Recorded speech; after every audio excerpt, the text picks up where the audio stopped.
First, let's start with external evidence of injury.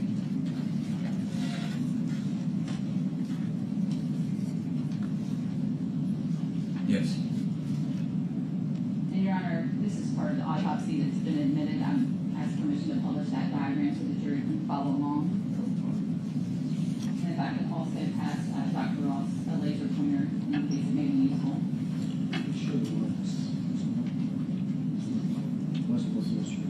And Dr. Ross, we may need to test the test. I think we have pointed at the screen to see if it's working.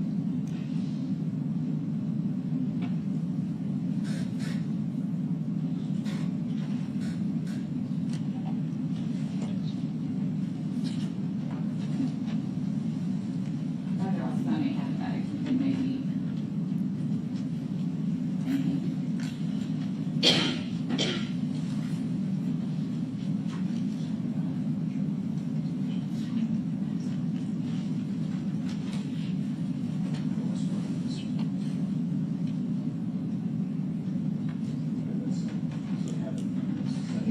A large circle, but not a red dot.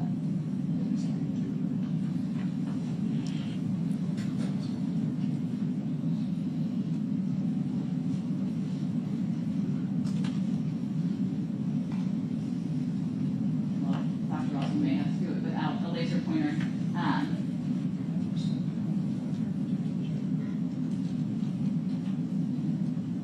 If you will, Dr. Ross, if you would step down, and I have a copy of that here, sort of discuss with the jury, and I apologize, the types of injuries we see here, and they can also see on the diagram behind me. What we documented on this diagram are the locations of abrasions, otherwise, or straight marks on the body. Those are labeled with the letter A. And then we also noted the locations of contusions, also known as bruises, labeled with the letter C or contusion. So on this diagram, we can see several letters A and C going to abrasions and contusions. There are abrasions on the right side of the face, on top of the left and right shoulder, over the central chest region.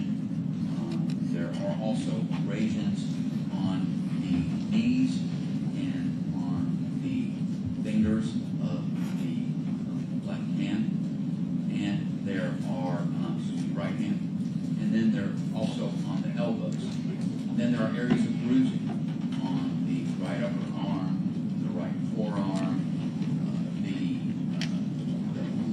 right hip and abdomen region, and also on the left lower leg and on the left side of the neck.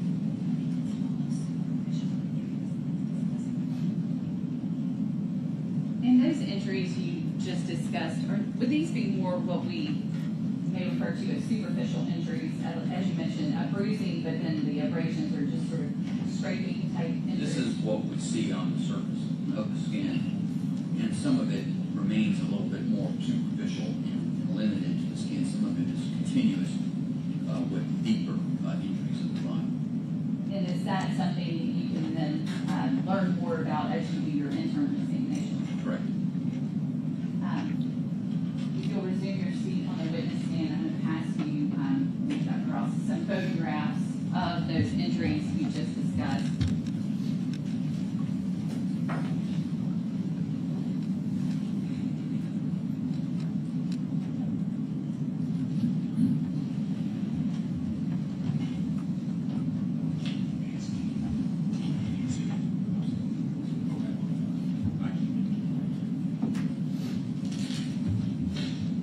Your Honor, if I may pass all of these and then we'll admit it collectively, it makes it easier. Dr. Ross, the first photograph, can you tell me what you see there?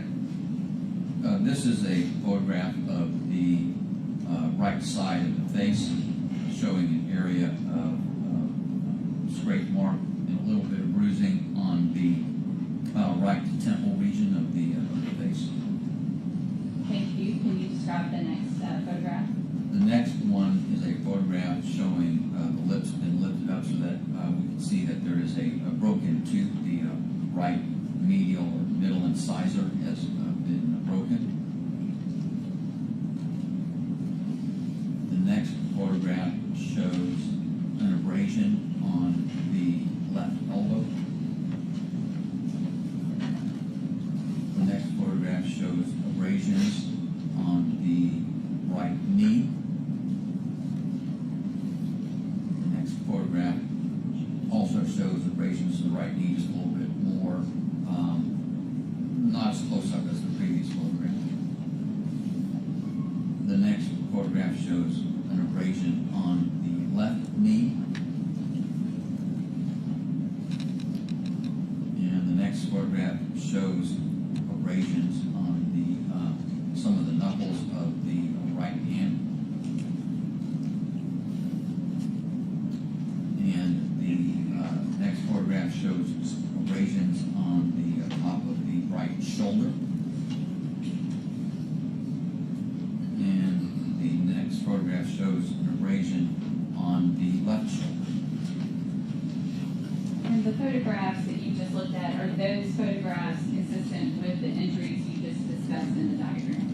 Yes, they are. Your Honor, I would ask that these photographs be marked as an selected exhibit.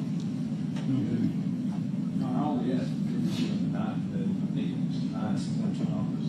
The way you read it just for the sake of the record. 1 through 9. I don't mind it being as genuine as it, but it should be. Well, if there is going to be a cumulative exhibit, there's not going to be any sub number for each of these. There'll just be one part of the exhibit. And so if someone's going to reference it, you'll just need to reference exactly what the picture is.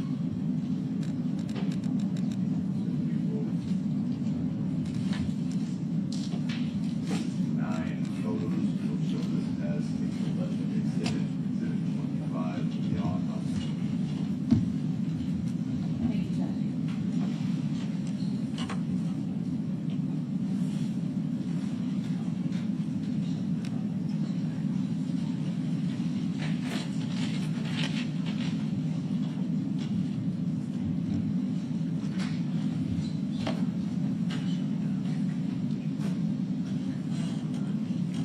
Your Honor, if I may publish to the jury, and again, if I could just have Dr. Ross step down and with these photographs, show the jury what he's describing. Thank you, Judge.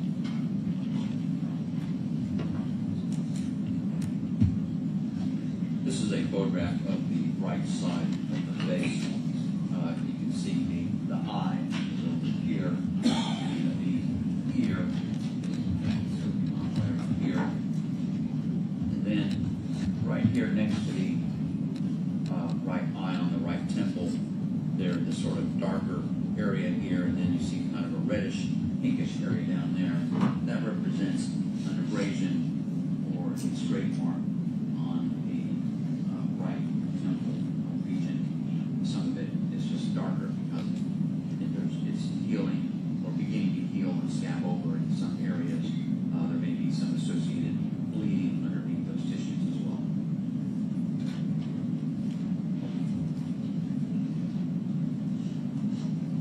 This is a photograph where we have lifted up the upper lip to show that the tooth on the right side, the incisor tooth, has been broken. You can see that the one on the left side is intact, the one on the right side is a broken tooth.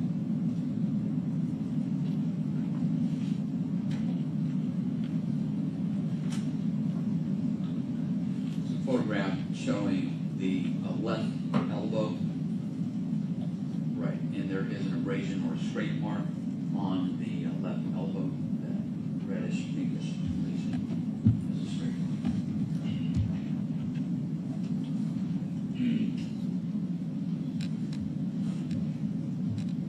A photograph of the right knee, several of those pinkish, reddish scrape marks around the right knee.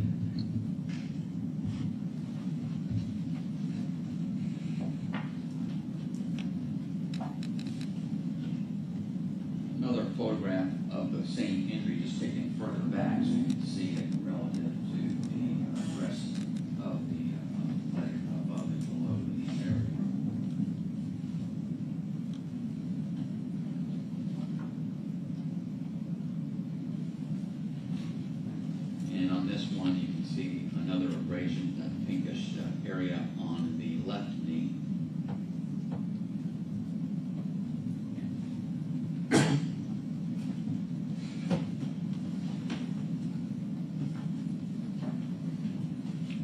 And these are some scrape marks on the back or knuckle area of the right hand.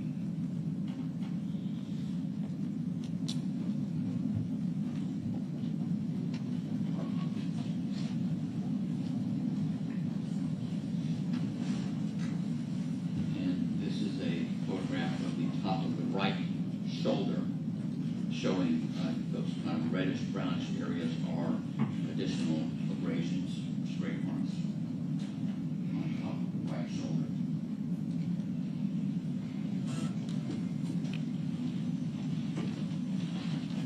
And this is on top of the left shoulder, showing another area of abrasion, that reddish brown area.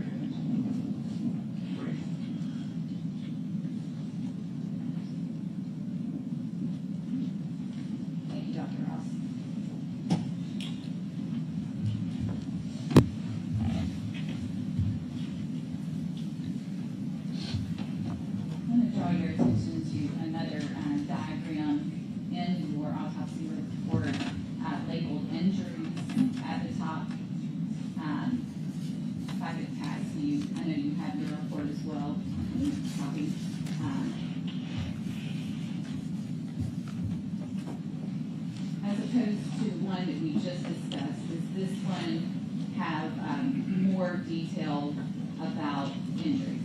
Yes, the previous diagram simply showed the locations of the injuries. In this diagram, we are including a description of the injuries, primarily that of size and coloration of the injury. And is that what the notations, on several of these notations, there's numbers out to the side? Can you tell the jury what that? Yes, those numbers refer to the dimensions or size of that injury in inches.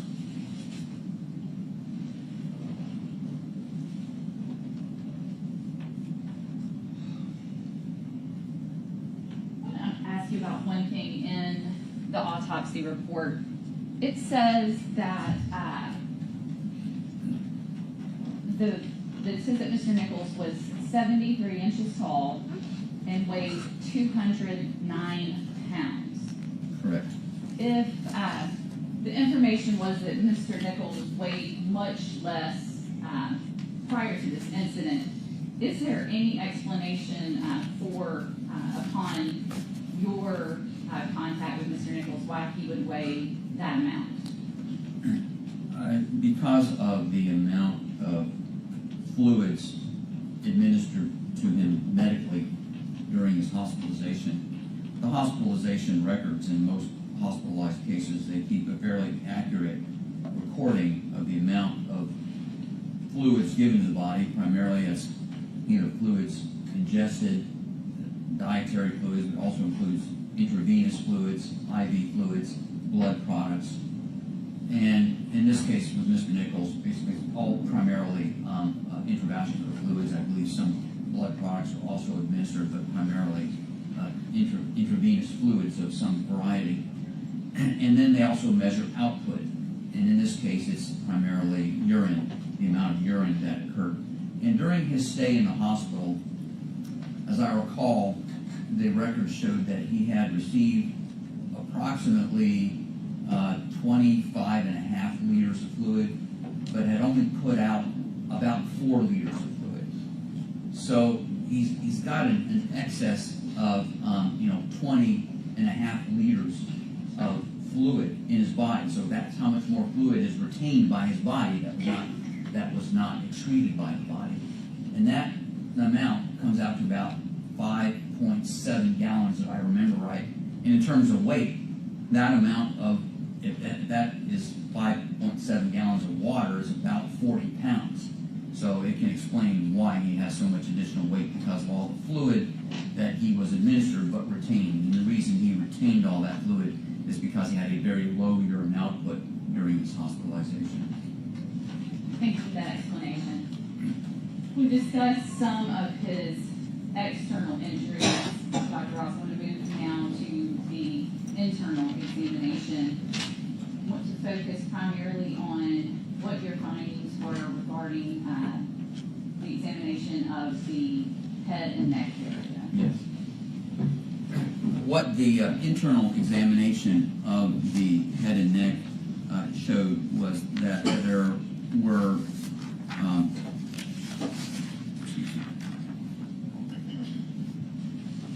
there were some injuries of the what we call subscapular and subgaleal tissues. These refer to on the scalp of the head. You have areas primarily just kind of underneath the skin. Those are the subscapular tissues. And then there's this layer of kind of more fibrous tissue that covers the skull, sort of between the skull and the skin. That's called the galea. And there was blood both underneath that galea layer as well as in the subscapular tissues. And we noted that in the left back of the head, the left occipital region, the left frontal or the left front part of the head, and also in the very extensive area of hemorrhage on the scalp tissues on the right side of the head.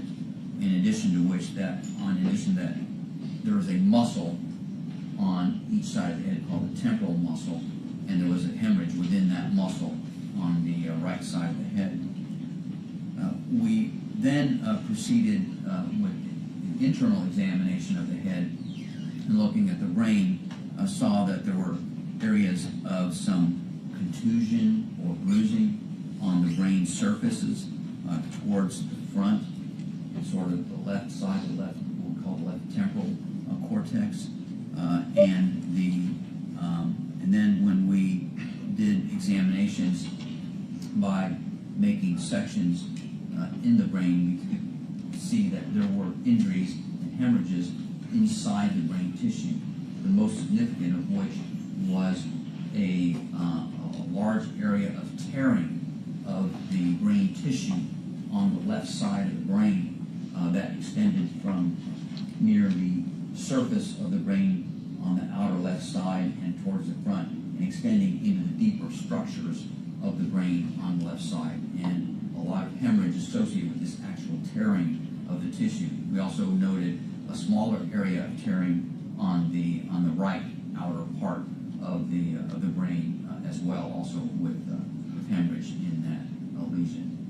Then, as part of the examination of this, we also microscopically looked at the brain tissue and could see that in addition to these areas of hemorrhage that were occurring relating to the contusions or bruising on the surface of the brain, as well as the tearing of tissues on the more internal parts of the brain, we could see what is known as axonal injury.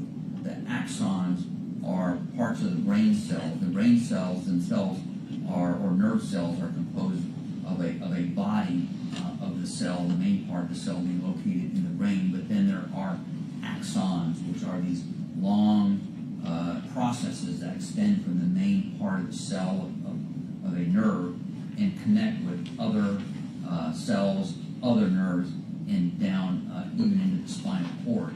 So these axons are important for sending information from the main body of a nerve cell so that it can send an electrical signal or impulse to other nerve cells in other parts of the body. When there are injuries to those cells, you can disrupt those axons, and there are special stains we can use to look at those axons, and that is called axonal injury. And he had evidence of axonal injury in multiple areas of his brain. And based upon the distribution of those axonal injuries, we can determine if it's primarily because of traumatic destruction of those axons, or sometimes those axons can be disrupted by a lack of blood flow to those areas, and that's called more of a vascular type of axonal injury, or has a vascular pattern. Because of lack of blood flow, you can also get some injury to the axons, but that has a different pattern. And then sometimes you just can't tell, and it's what's called indeterminate. There were some areas of indeterminate pattern, but there were multiple areas of clear traumatic pattern of axonal injury, indicating that these axons had been disrupted because of the shear effect of traumatic forces being applied to the brain. You talked about axonal injuries. When you discussed the hemorrhaging, but also the tears within the brain, I think in your report it's referred to as torsional injury. It's a type of torsional injury. It's evidence of a torsional injury, which would mean to indicate that the brain itself is not entirely fixed within the head. It can shift because the brain is surrounded by a layer of fluid called cerebrospinal fluid, which allows the ability of the brain to shift around a little bit independently of your movement of the skull. But if your skull or head is forced to move in a manner very rapidly, the brain may have difficulty sort of catching up with that. And when it does, you get different forces that twist on that brain, and that actually tears on the brain tissue. That's what's called torsional injury. In your experience, Dr. Ross, when have you most commonly seen these types of torsional injuries where you have the twisting and the tearing of the brain within the skull? Most commonly, in my experience, I've usually seen those kinds of injuries like in car accidents, for example, or people falling off of a height of some sort. Can you explain to the jury why that would happen in a car accident? Again, it's the power of the forces that's involved with the impact on the head, and a lot would have to do with the positioning of the head and where the motor vehicle might impact and how restrained an individual is and whether or not the head itself may impact or not with other parts of the vehicle or independently because of the forces of the motor vehicle. After you completed the initial autopsy portion, and I mean the actual examination of external and internal organs of Mr. Nichols as you described, was there some additional work that had to be done to make these determinations of the brain injuries? Well, when we looked at the brain ourselves, we did also consult with a neuropathologist, Dr. Walker, in New York, and she looked over our case as well, looked at all of the photographs that we took of the case, as well as we sent her all of the microscopic slides that we had performed on this case. We sent to her for her interpretation. Did you also, after completing the autopsy and conferring with the neuropathologist, did you view the video, any video in this case? Yes. And was that what we refer to as a skycop video or pole cam video? Yes, I believe so. Your Honor, if I may show that video to Dr. Ross now.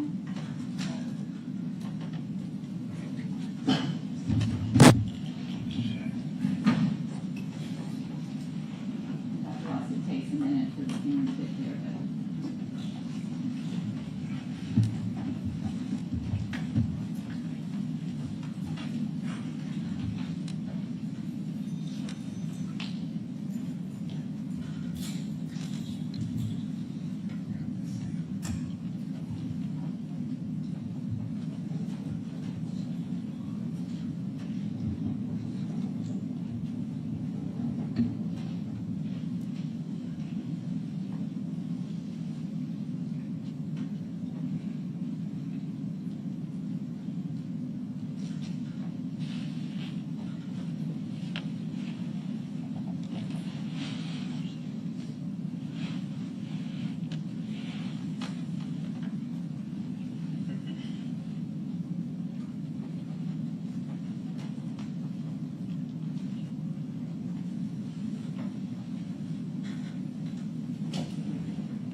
what you see on that video, is that consistent with the injuries you found when you did the autopsy? Yes, it is.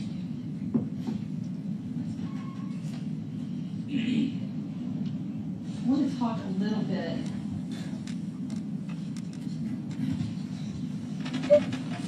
and starting with the external injuries we discussed.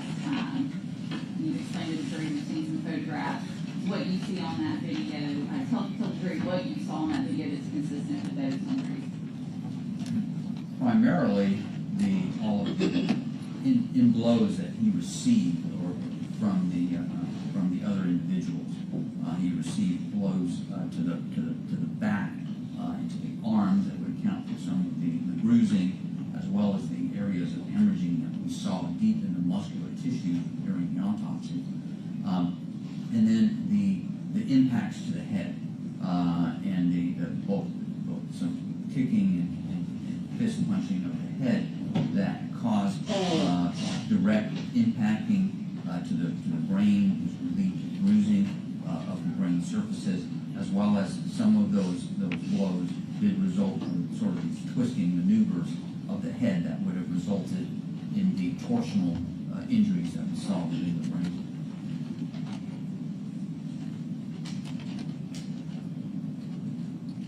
Explain for the jury a little bit. We see that video, and I don't know in your review if you stopped there or did you watch the entire video, or more than we just saw? I think I watched the point up to where emergency medical services arrived on the scene. And if the video shows Mr. Nichols, well, let me start with this, Dr. Ross. What is the sort of chain of events, so to speak? You talk about these brain injuries as well as injuries on his body from this trauma. What starts to happen physiologically within Mr. Nichols' body after he sustains these blows? Due to the injuries to the brain that were sustained, the brain itself responds by beginning to swell. Swelling is a normal tissue response to injury. Example, you bump yourself and you get a bruise really hard, and that area of skin and tissue around it can swell some. Well, the brain itself swells. The problem with the brain swelling is that it's swelling inside the skull, which itself cannot expand. So when the brain tissue swells inside the skull, there's increased blood pressure, increased pressure in the tissues of the brain. And what happens because of that increased tissue pressure inside the brain, it can affect the blood flow in the brain. And it can actually, that pressure itself can sort of squeeze down on some of the blood vessels. And so you actually get a loss of blood supply to certain areas of the brain. And the areas of the brain that can be affected by this include areas of the brain that can affect and control heart rate and breathing. And so head injuries such as this with swelling can lead to a cardiopulmonary arrest, which is what occurred in Mr. Nichols' case. He was transported to the hospital, and with resuscitation measures, they were able to resuscitate him to the point where his heart activity returned, but there was persistent brain injury. He remained comatose during that, even after resuscitation. There was some activity that made them concerned that he might be having a little bit of seizure activity. They used some seizure medications, but subsequently, over the next few days, he progressed to the point where they determined that he no longer had any brain activity and was pronounced brain dead. Typically, as part of an autopsy, is toxicology a part of that? Yes.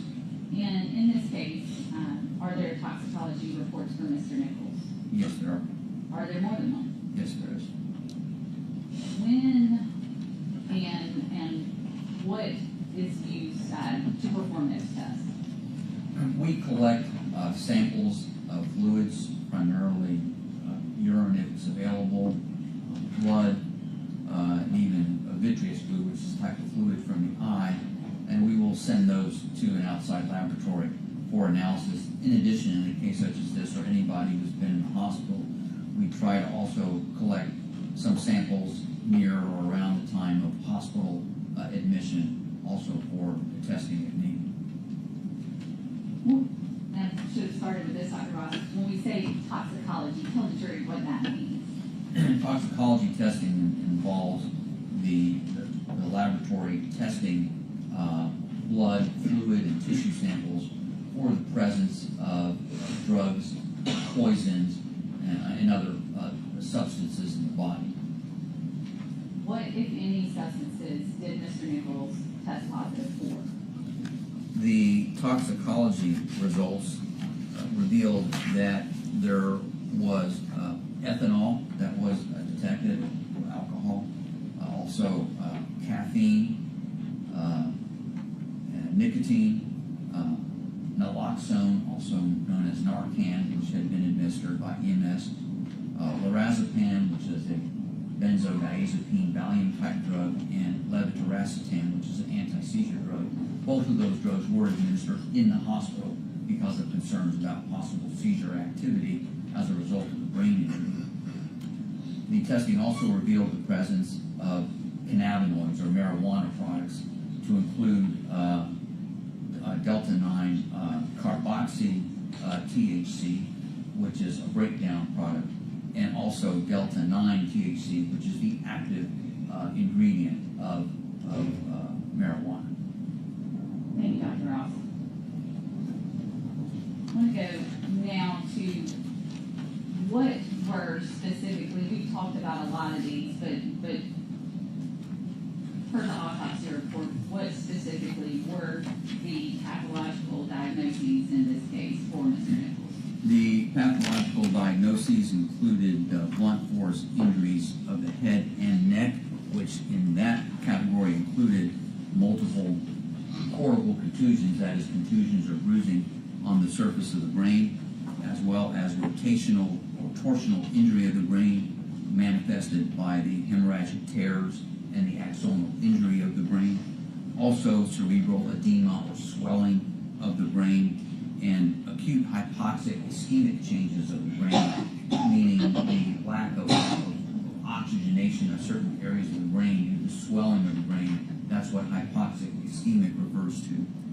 The subscapular and subgaleal hemorrhages of the scalp, and abrasions and contusions on the face and scalp. In addition, there were blunt force injuries of the torso of the body, which included abrasions and contusions, as previously discussed, and some intramuscular hemorrhages of the chest and the back. There were also blunt force injuries of the extremities, again with multiple abrasions and contusions, and areas of diffuse intramuscular hemorrhages of the extremities. There was also the typical sequelae that we see after an individual who has had a cardiac arrest and then resuscitated, depending upon how long there has been a loss of blood flow to certain organs and structures. You can see the result of some type of organ damage from that. And in this case, there was hepatic necrosis, meaning within the liver there were areas of necrosis or damage to the liver tissue that had resulted from a lack of blood flow to the liver during the cardiac arrest. In addition, there was pulmonary edema or excess fluid in the lungs, which can have multiple causes, including a resuscitation phenomenon after cardiac arrest. I'm going to pause you there and take your attention back to an open-ended question regarding the toxicology. You mentioned a number of substances, some of them the jury obviously familiar with, caffeine, nicotine, alcohol. What was Mr. Nichols' alcohol level? The alcohol level that we measured in a blood sample collected shortly after admission was 49 milligrams per deciliter, which is a 0.049 on the breathalyzer scale. 0.049. 9. When was that sample taken? That was a sample that was collected at 11 p.m. on the evening of January 7th. The subsequent toxicology results, did they show any alcohol? There was actually the first sample that we had requested to be tested, which was actually a sample that was collected later, a few hours later, showed no alcohol in the blood. And that's to be expected after a certain time period. The alcohol does degrade or metabolize away. The THC that is positive on that toxicology report, what were the levels of that? The level of the delta 9 or active ingredient of THC is 3.5 nanograms per milliliter, and the delta 9 carboxy THC, which is a breakdown product or an inactive metabolite of marijuana, was 47 nanograms per milliliter. And can you make any determinations, or what does that tell you? Well, those are the kinds of levels that one might see with typical recreational use of marijuana in terms of its effects. It can be quite variable depending upon a person's use of the drug in the past. I want to draw your attention back to the pathological diagnoses and talking about sort of that chain of events that you mentioned earlier that would be happening in Mr. Nichols' body after he received the injuries we saw in that video. And you mentioned that he did have a cardiac arrest on the scene. How quickly do all of those that chain of events start happening after injuries of this nature?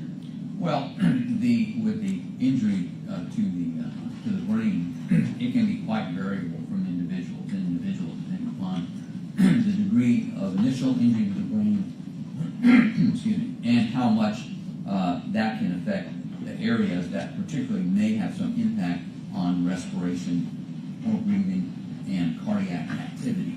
So there's a lot of variables that go into how quickly brain injury can result in cardiac arrest. In some cases, it can be virtually instantaneous. In other cases, it may take hours to get to that point.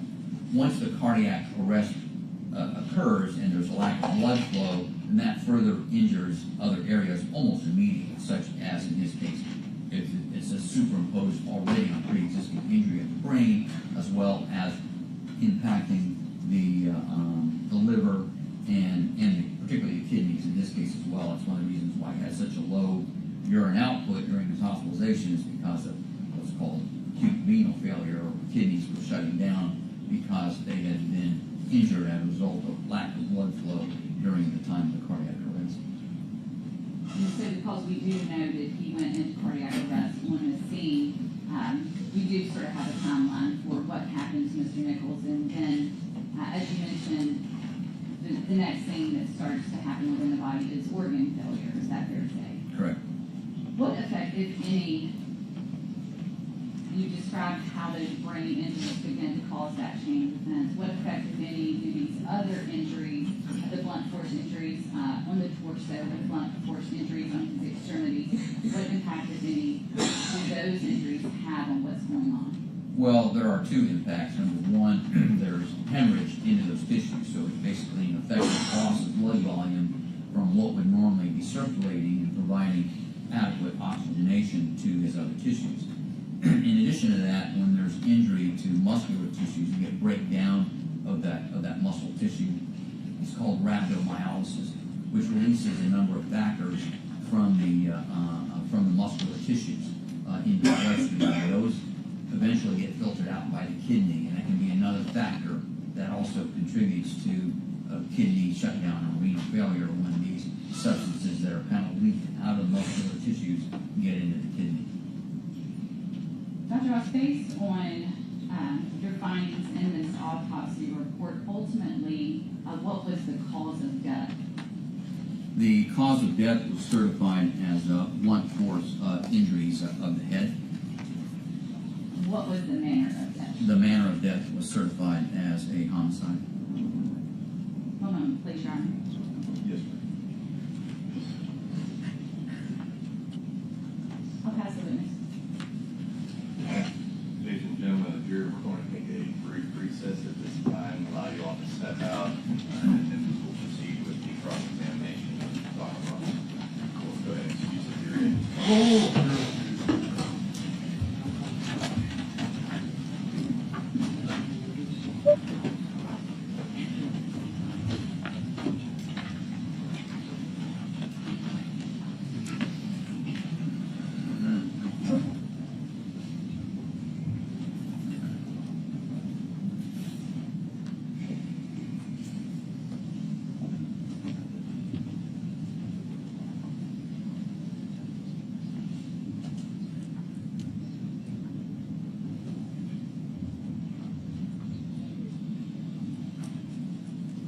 Jury's exited the courtroom.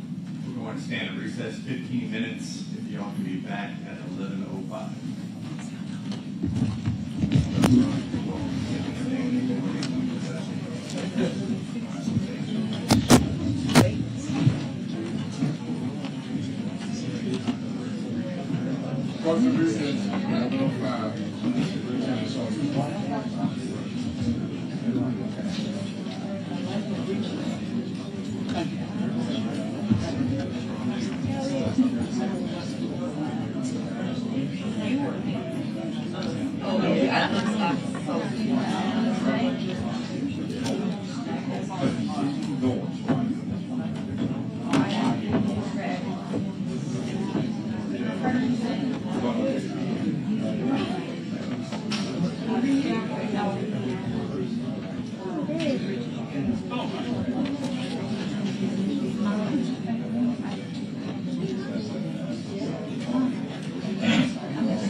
My God.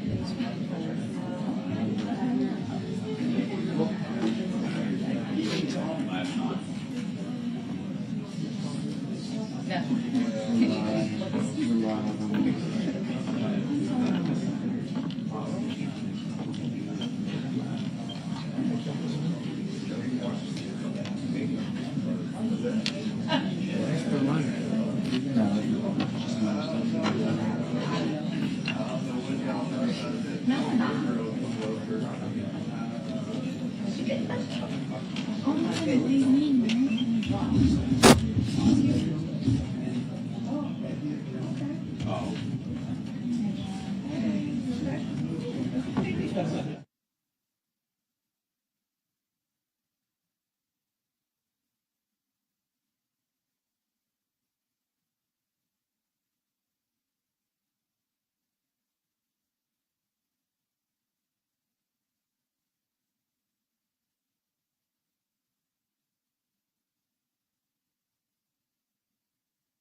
videos that you have viewed in your work in this case? Yes. And did you only look at the Skycam video, or did you look at body worn cameras? Just the Skype. And also, you were asked questions regarding, or you gave testimony regarding testing that's done when a person enters the hospital, correct, for substances. And can you tell me again how that testing occurred? Well, the testing is done on blood that we collect at autopsy and blood that is provided to us by the hospital after an individual dies. The hospital itself, I don't believe in any drug testing, although they may have. I'm not aware of it.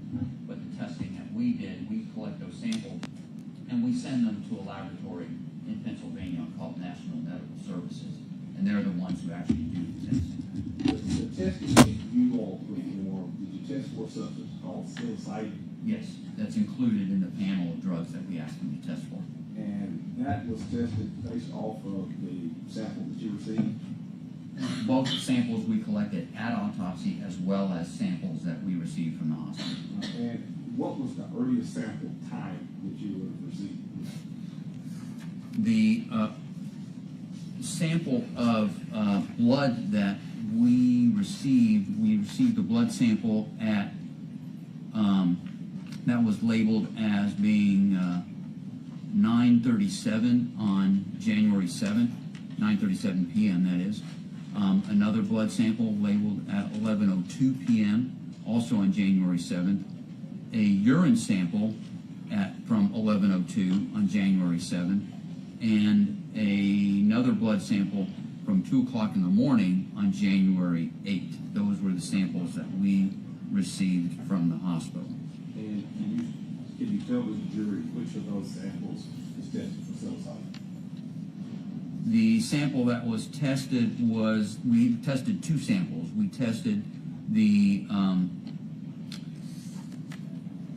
sample that was collected on January 8th at 2 a.m. And we also tested the urine that was collected on January 7th at 11:02 p.m.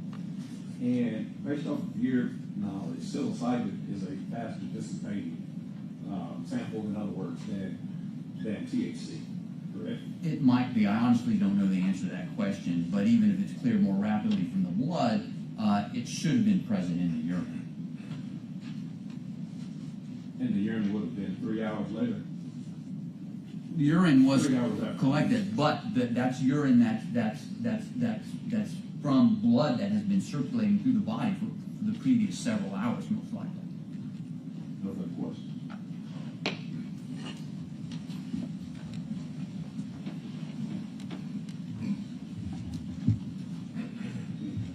Dr. Ross, I want to ask you some questions about what I believe is Exhibit 25.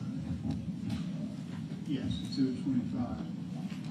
These were the photographs of the injuries to Mr. Nichols' body that you looked at previously, correct? Yes. And in looking at these are healing wounds, would you say? Well, they're in early stages of healing. There's some scab formation on the outer edges of it, or some drying that's occurring. And as a physician, you can look at something like this and have some sort of rough idea of how old or when that wound would have been, correct? You can make some general observations about it, yes. So if your examination took place, I think, was it the 11th of January? Yes. Then the incident occurred the 7th of January. That would be 4 days ago. Would that look to you like a wound in about its 4th day of healing? It would be consistent with it, yes. And same thing for this wound on the knee. Yes. Would that be consistent with like a 4th day of healing? It would, yes. And this one on the elbow, would that be consistent with like a 4th day of healing? Yes, it would. Now, one of the pictures though was of a cracked tooth. Yes. Recall looking at that one. Now, can you look at that cracked tooth as a physician, tell when that tooth was cracked? No, I cannot. Could have been a week before, could have been a month. Yes.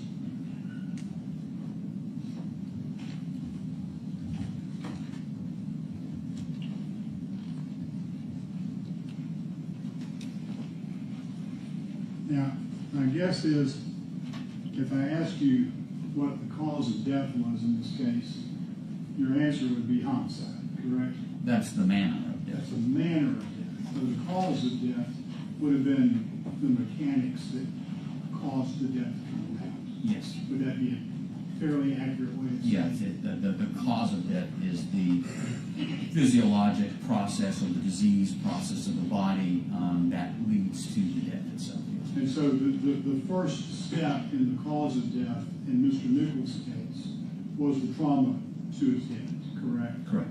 And you reviewed that video some time ago, and you watched it again today. Yes. And you saw the force of those blows to his head, correct? Correct. And the amount of trauma that you observed once you went into the brain, would that be consistent with the severity of those blows? Yes, it would be. And so that's the trauma to the brain, and then the next step in the process is that trauma causes the brain to swell, the brain tissue to swell. Yes. And then what happens is the swelling cuts off or restricts, if you will, blood flow. Yes, there's restriction of blood flow to some areas of the brain because of swelling. And the important part about the restriction of the blood flow is the blood contains oxygen, Yes. correct? And oxygen is what these various organs of the body need in order to survive, correct? Correct. And so what you had was a lack of oxygen, and then that caused organ after organ to fail, correct? Correct. And the only cause of death was the blows to the brain. Is that correct? Correct. I believe that's all the questions I have. Yes. Dr. Ross, you and I talked this morning, and you told me, I think quite emphatically, you leave issues of toxicology to toxicologists. Remember I asked you some questions Generally today? speaking, that's true. But then I heard testimony about toxicology, so I thought I'd follow up with you. Sure. Now, when it comes to the blood and urine drawn by the hospital, I believe that's St. Francis Hospital, is that right? That's correct. That'd be the emergency room department, right? Either emergency room or the ICU or wherever he was at the time. St. Francis, wasn't it? Yes. And it was not part of a criminal investigation, it was part of giving treatment to this patient that came in, is that right? Correct. And so the blood and urine drawn was just for purposes of them to analyze it and provide medical treatment, correct? That is correct. And that was on January 7th. Yes. Then, after Mr. Nichols unfortunately passed away, which I think is on the 10th, the law enforcement then sought from the medical provider any blood or urine that they might have left over for medical treatment. Is that a fair statement? I don't know if law enforcement did. I know that we requested it. Our office did. But I don't know if law enforcement Look did. in your file there and see what date you requested blood and urine.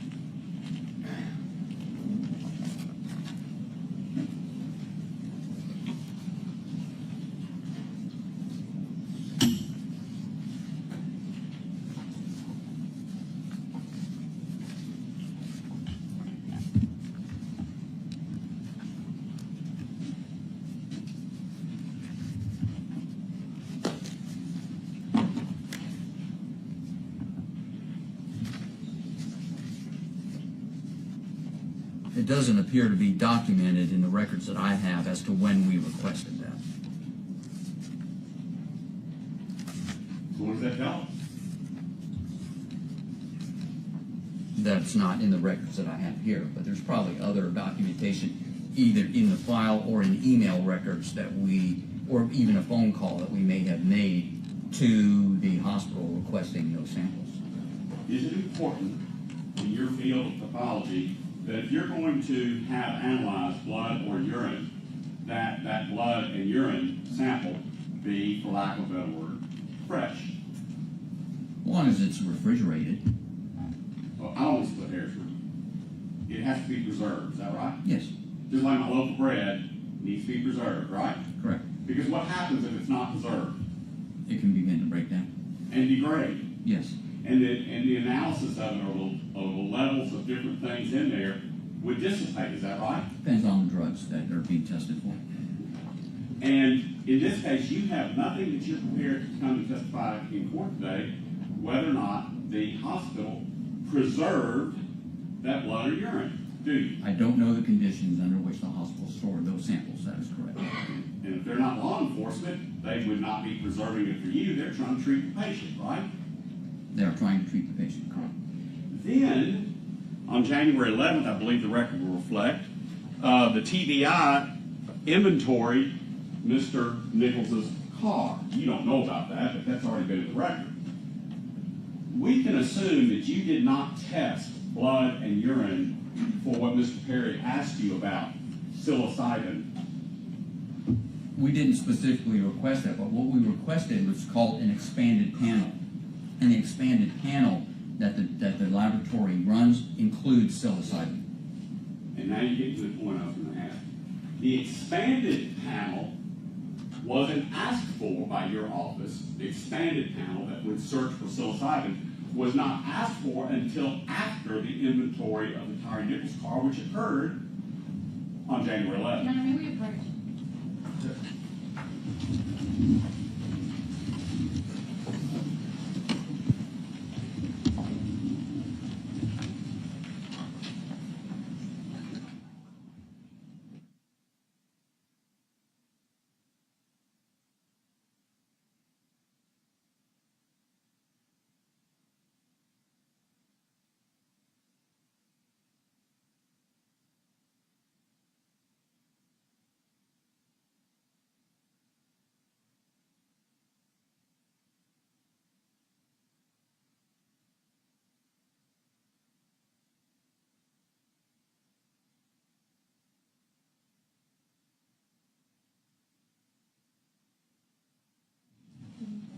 Now, see, let's back into it another way.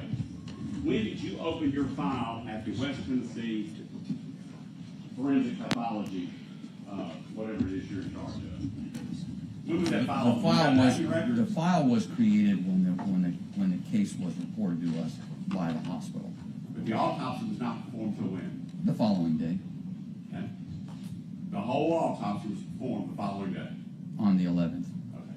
So, can we at least assume that you did not have the blood and urine of Tyre Nichols before January 11th? That is correct. When was your autopsy completed? It was completed on the early afternoon of January 11th. When was the final autopsy, as you called it, certified? When was the final certified copy of the autopsy published? The report was signed on April 25 of 2023. 4 months later. About 3.5 months, yes. Okay, don't want to split hairs. All right, 4 months later, 3.5 months later. May I have a moment with?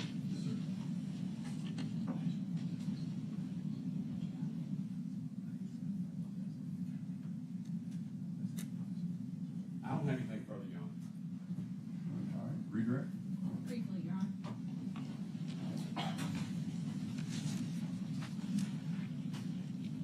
You had some questions there on cross-examination about a substance called psilocybin. Yes. What is that? That is a substance present in a certain variety of mushrooms. It's a hallucinogen. You were asked about blood samples or urine samples from a hospital. In your everyday duties, Dr. Ross, is that part of autopsies, obtaining those samples from a hospital? When a patient comes to you from hospital treatment, does that happen in the normal course of business? Yes, that's standard practice. And what we did in this case is what we do in every other case that we get from the hospital. Thank you. Nothing further. Anything else from this witness?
things. We will bring you all back as soon as we need to get you back in here to discuss further. All right, so we'll go ahead and excuse me.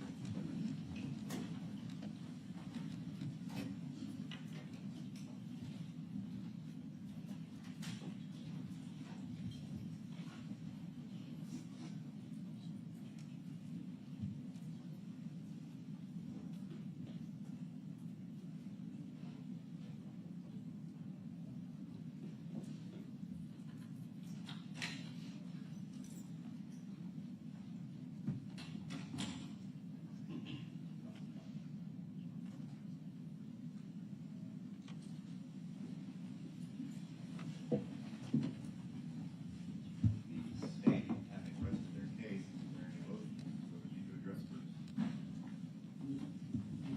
I have on that motion, but I would like to have a slight break so that I can go through something that was made that motion to the court.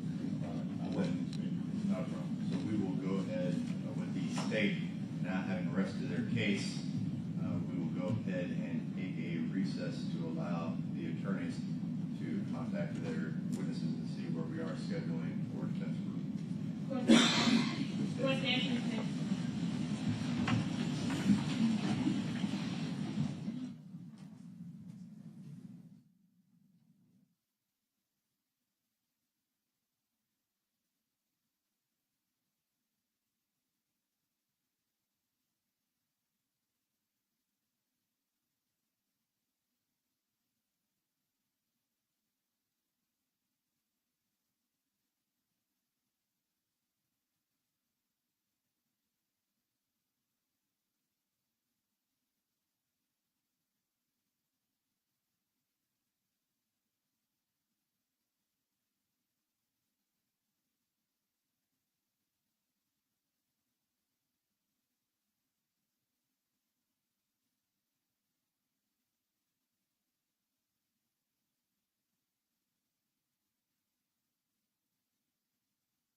person that presented any sort of eyewitness testimony regarding anything that would take place in that scene, being that Mr.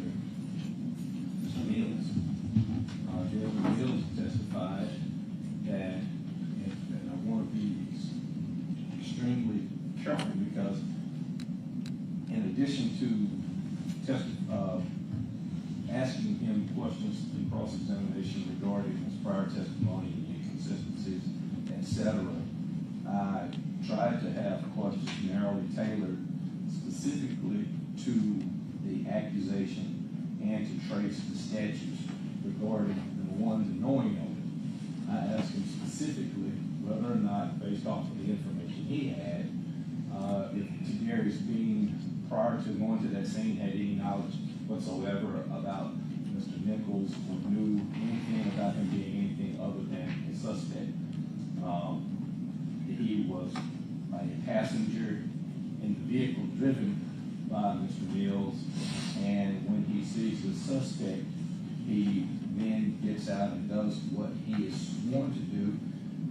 I'm jumping in order, but of course, we heard testimony today from Ms. Mackey, and I can't remember her exact rank, but she's an officer with the Memphis Police Department, and she read that he was a sworn officer who had taken his oath of office, and it at that time had not been in any way certified or suspended. So he's in the car acting in his status and capacity as a Memphis Police Department officer. According to the testimony from Mr. Mills, once he sees that suspect, there's not a lot of gray area about what he's supposed to do. He has to get out. After he attempted to speak with the suspect turns and runs, and according to the testimony provided by Mr. Mills, Mr. Bean did what he's supposed to do, give chase to that fleeing suspect. He attempts to apprehend that suspect. Mr. Mills did not find any, or did not provide any sort of commentary regarding that being in any way wrong on direct testimony, but on cross-examination, he in fact said that there were no sort of criticisms that he could give for the actions of Mr. Bean. He said that Mr. Bean was holding an arm, and according to the testimony, based off of what he had seen on the screen, his striking of the suspect's arms or hands when he reached up, according to testimony from Mr. Mills, was proper, and it was in no way anything that could have been considered towards the killing or eventual death of Mr. Nichols. But in fact, he says that he found no criticism regarding those strikes to the arms and forearms based on what he had seen, and he gave testimony saying that that's the only place that he saw Mr. Bean strike Mr. Nichols. Furthermore, when asked about the blows that were administered by Mr. Martin, going back before the blows, I asked questions regarding any sort of a conspiratorial type of plot regarding Mr. Nichols, whether or not there was any sort of information regarding Mr. Nichols having done something that they were going to try to exact any sort of revenge or try to gain any sort of advantage based off of their position and power regarding Mr. Nichols. Mr. Mills' testimony was they did not know him, and he had no information that Mr. Bean in any way knew him. He also said that there was no kind of conversations indicating that Mr. Bean was in any way angry, agitated, anything along those lines. He also indicated that his criticisms seemingly were towards his actions regarding the baton, but when he was cross-examined regarding the use of the baton, he indicated that he did give the strikes to the shoulder area, between the shoulder and the wrist area. So seemingly Mr. Bean would not have any reason based off of training, NPD training, to have thought that those blows in and of themselves could in any way have been something that could have caused the death of Mr. Nichols. Likewise, he talked about the fact that in holding one arm and in holding the other arm being held by Mr. Smith, they were doing this because There was one handcuff on and another handcuff on, and you have a suspect attempting to walk away. He testified that you don't have an option to let one of those arms go. That was his testimony. So based on that, how have they met any sort of burden as it relates to presenting one scintilla of evidence that the jury can consider regarding second-degree murder, it being a knowing killing? There's nothing that Mr. Mills offered in that regard.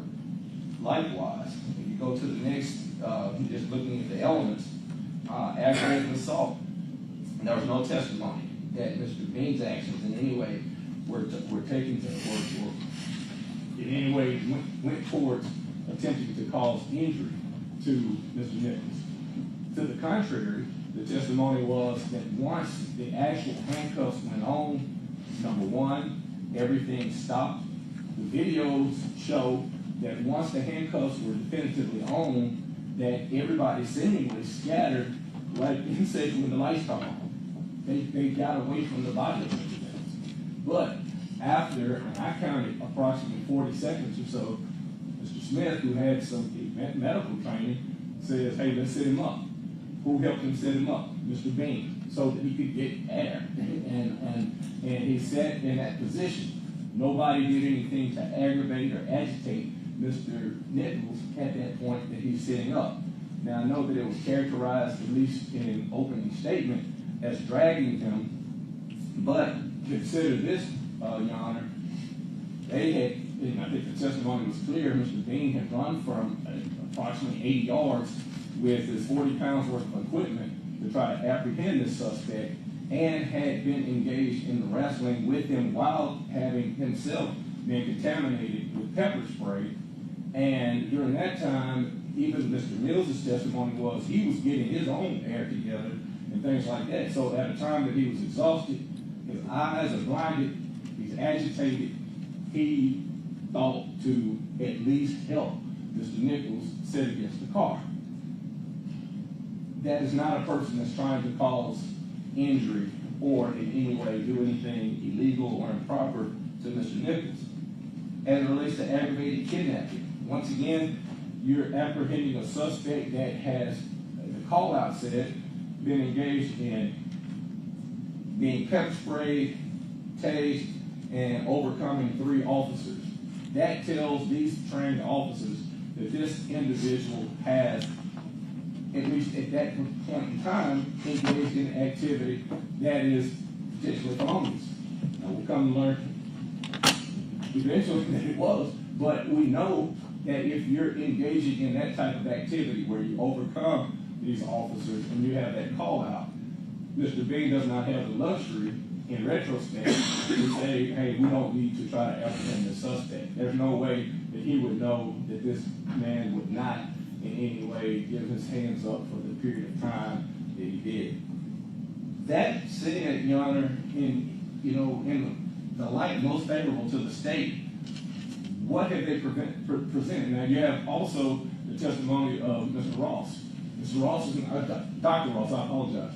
Dr. Ross is not able to testify as to the category of homicide. This court is well aware there are a number of categories.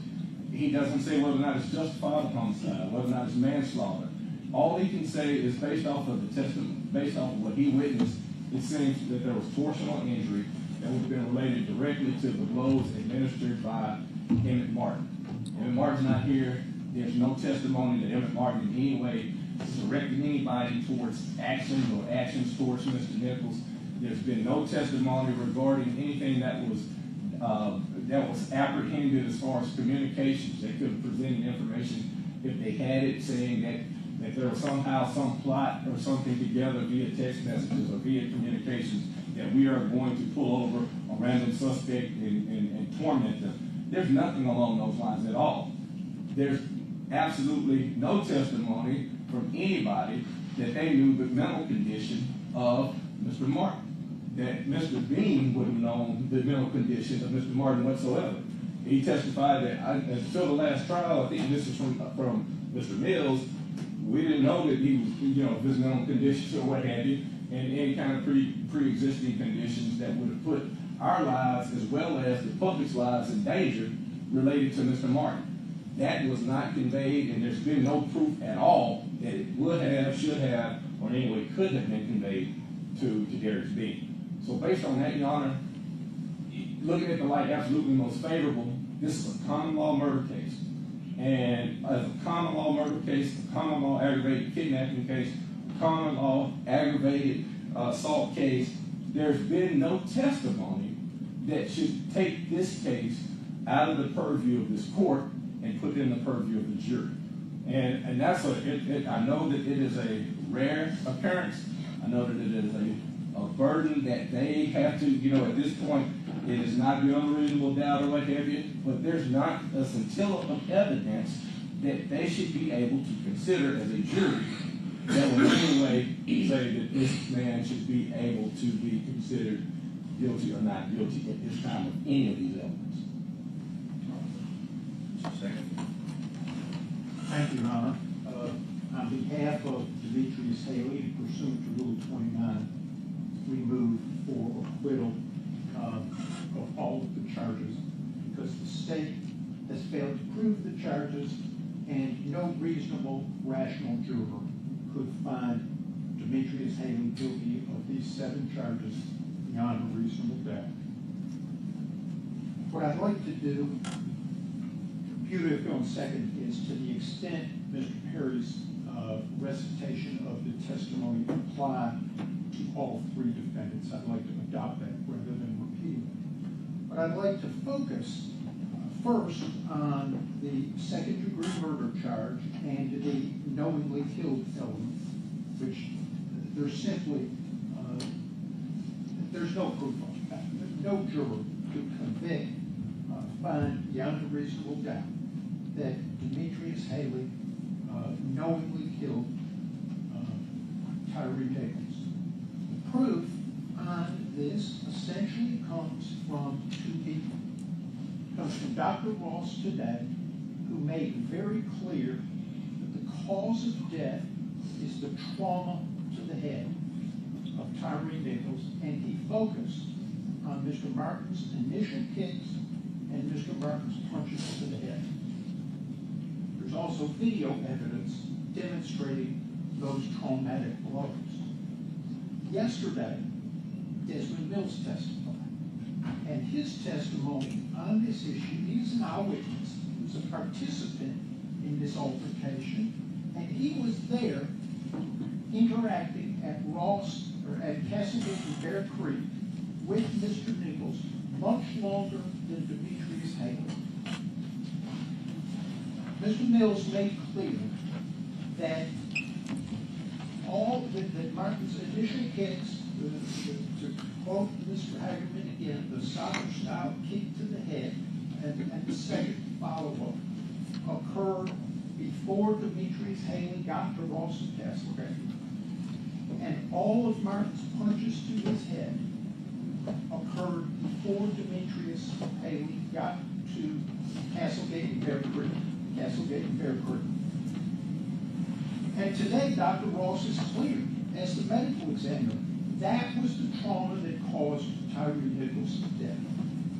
And so there is simply no evidence by which any of these jurors could rationally conclude that the state has proven second-degree murder. Moving to the 2 kidnapping charges, again, there's no removal, so certainly can't be an unlawful removal.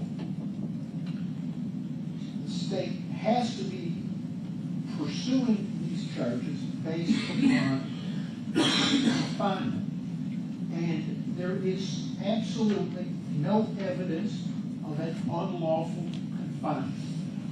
Testimony, again, going back to Mr. Mills yesterday, when he saw, along with Tadarrius Bean, in that 2-man car at Ross and Castlegate, they saw the person they believed to be the suspect that had run from Mr. Haley, Mr. Martin, and Officer Hemphill at Ross and Rains. He was wiping his face. They knew he had been pepper sprayed, and Mills said he met them. They said, hey, and he took off running again. Mr. Mills also testified that at that point, they had a lawful basis to detain and confine that suspect. And it's based upon his conduct and what he had done. It was a lawful traffic stop, and from there, he resisted arrest and he fled. Once he was seen again by law enforcement on duty in uniform, performing their public service as sworn post-certified officers, the mere introduction, hey, he takes off again. They had a reason to detain and confine him. And that confinement was legitimate, and there is simply no way that the state has established any evidence by which rational jurors could find that there was an illegal confinement. Both of the kidnapping charge, aggravated kidnapping charges should be dismissed.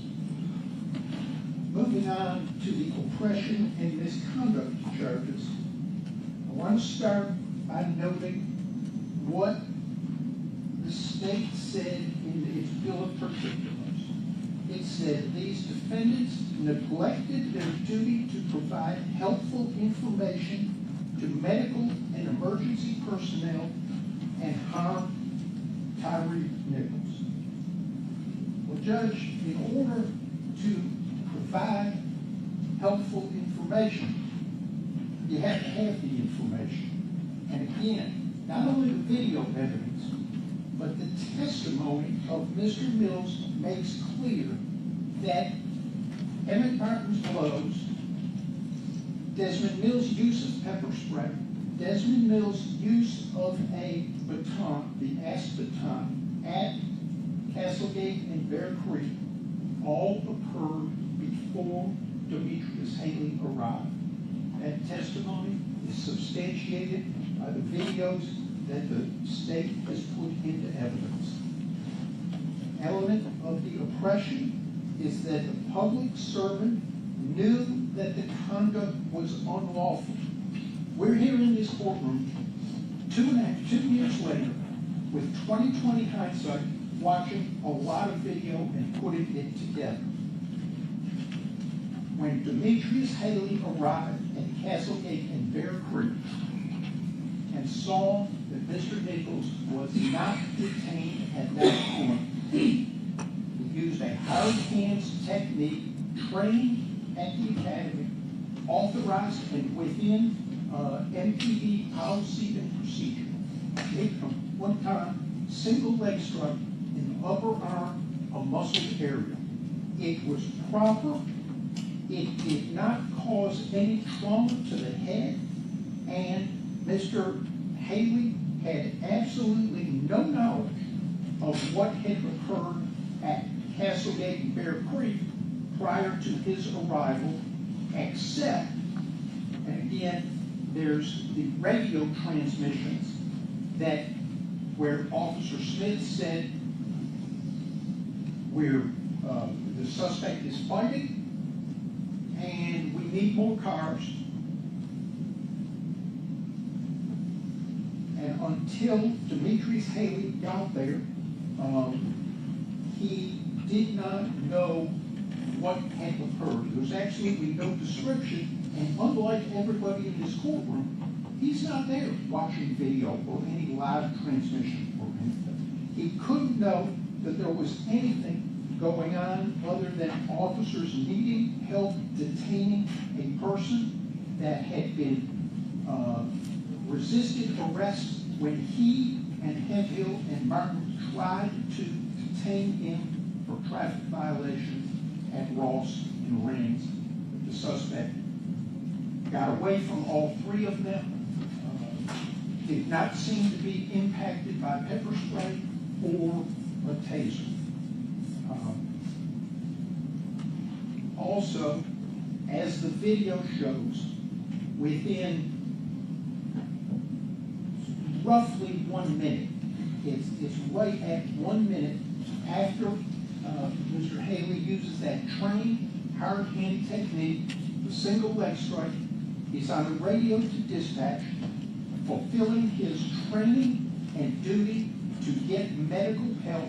He's calling for an ambulance. And I think that the state, again, has not put on evidence by which any rational juror could find Mr. Haley guilty of misconduct or oppression.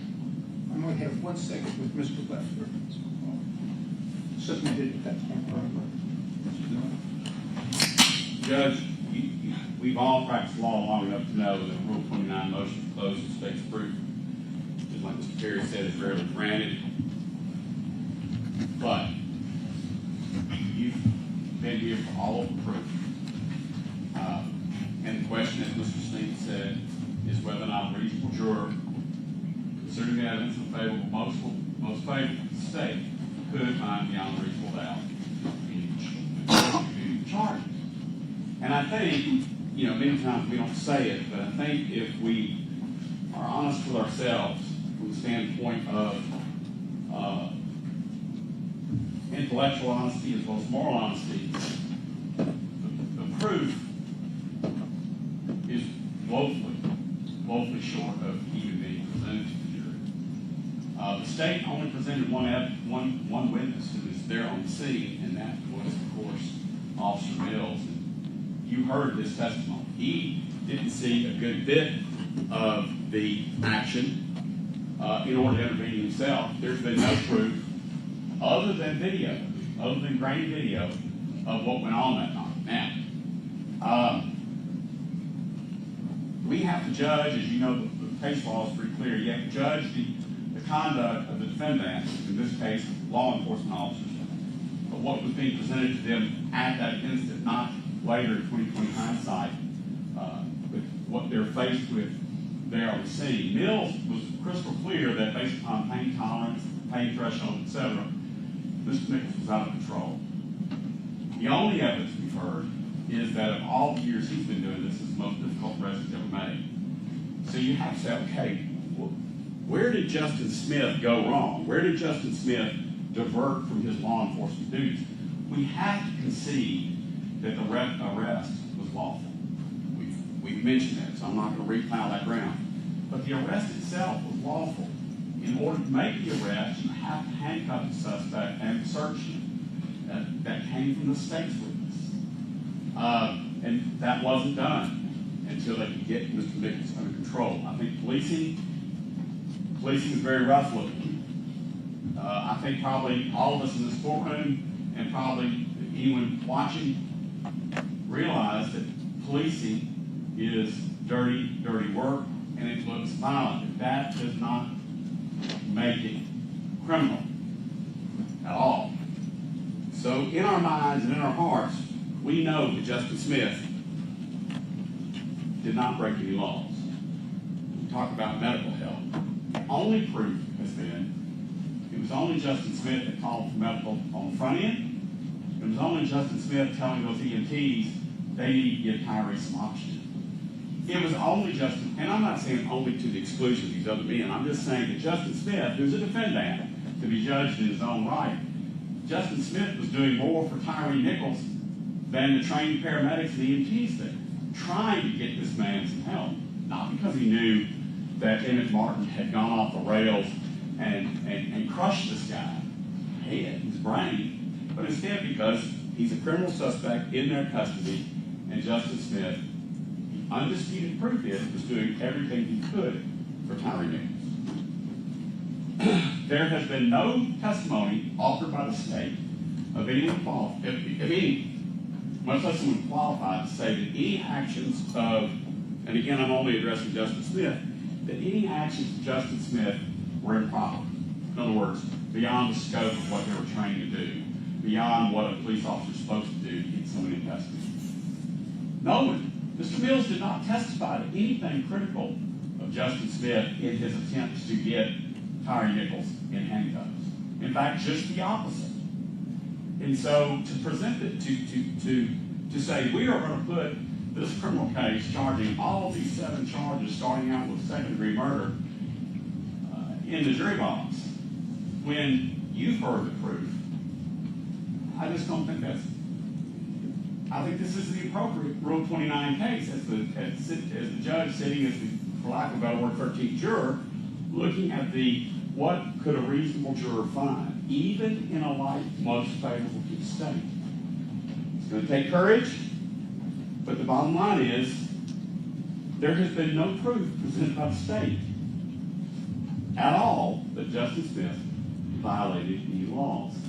And again, I think this is probably the one case that we'll all run across that Rule 29 is appropriate as it relates to Justice Smith, and I will of course leave it to the other lawyers as it relates to their clients. State, you wish to respond? Let me begin with Mr. Perry's first point, and I thought we talked about this when we picked the jury.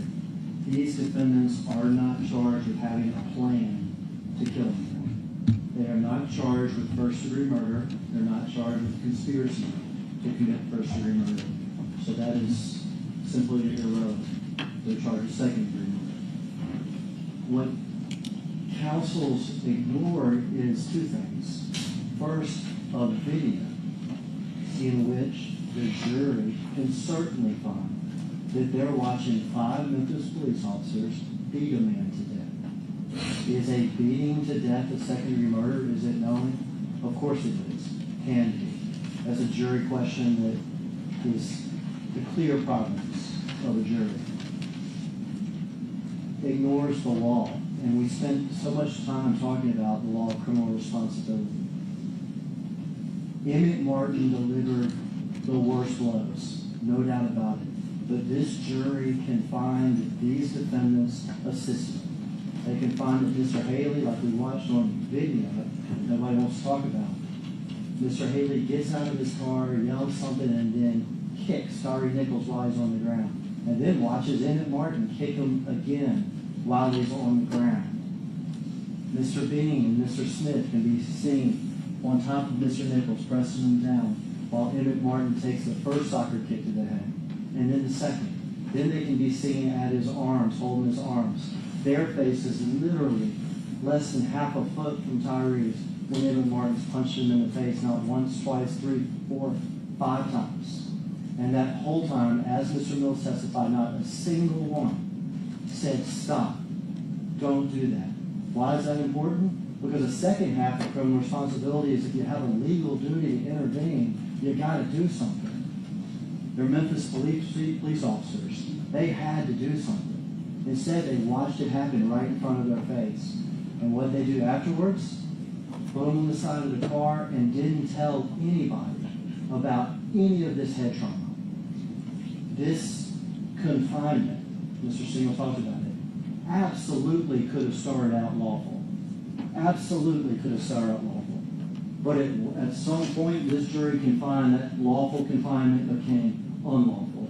And whether that's after soccer kick number 1 to the head, or soccer kick number 2 to the head, or punch 1, or punch 2, or punch 3, or punch 5, or kick 1 by Haley, or kick the final one by Emmitt Martin, or they can find it while he's sitting there at the car handcuffed, and these officers are lying to medical personnel about what happened. Not a single one telling medical personnel he's taking impacts to the head.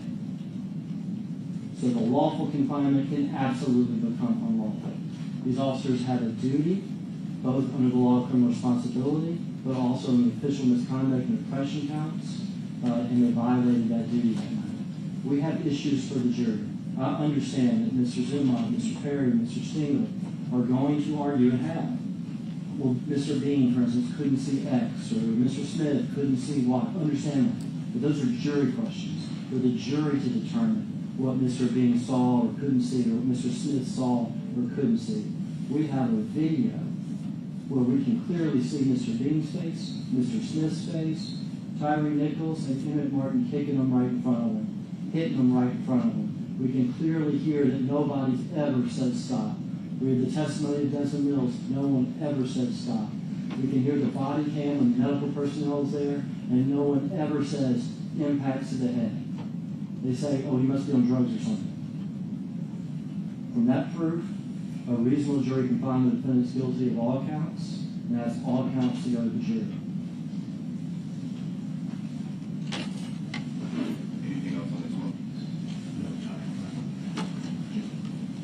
briefly on behalf of Mr. Hagan. Mr. Hagan just emphasized the video where defendants were watching these blows happen. Mr. Haley did not see any of Mr. Martin's soccer kick, second kick, or any of the punches to the head. The statute that he referenced, conduct of another person, that would be, the person here would be Mr. Haley, fails to make a reasonable effort to prevent the commission of the offense, and with respect to the official impression, public servant has to know the conduct was unlawful. Mr. Mills agreed that you can't stop and you can't report what you didn't know about. His example, he had turned away, was blinded, and didn't see Martin's initial kicks until he watched the video. Very clear. He couldn't report that, he didn't see it. Mr. Haley wasn't present for the traumatic blows to Mr. Nichols' head that Dr. Ross testified caused his death.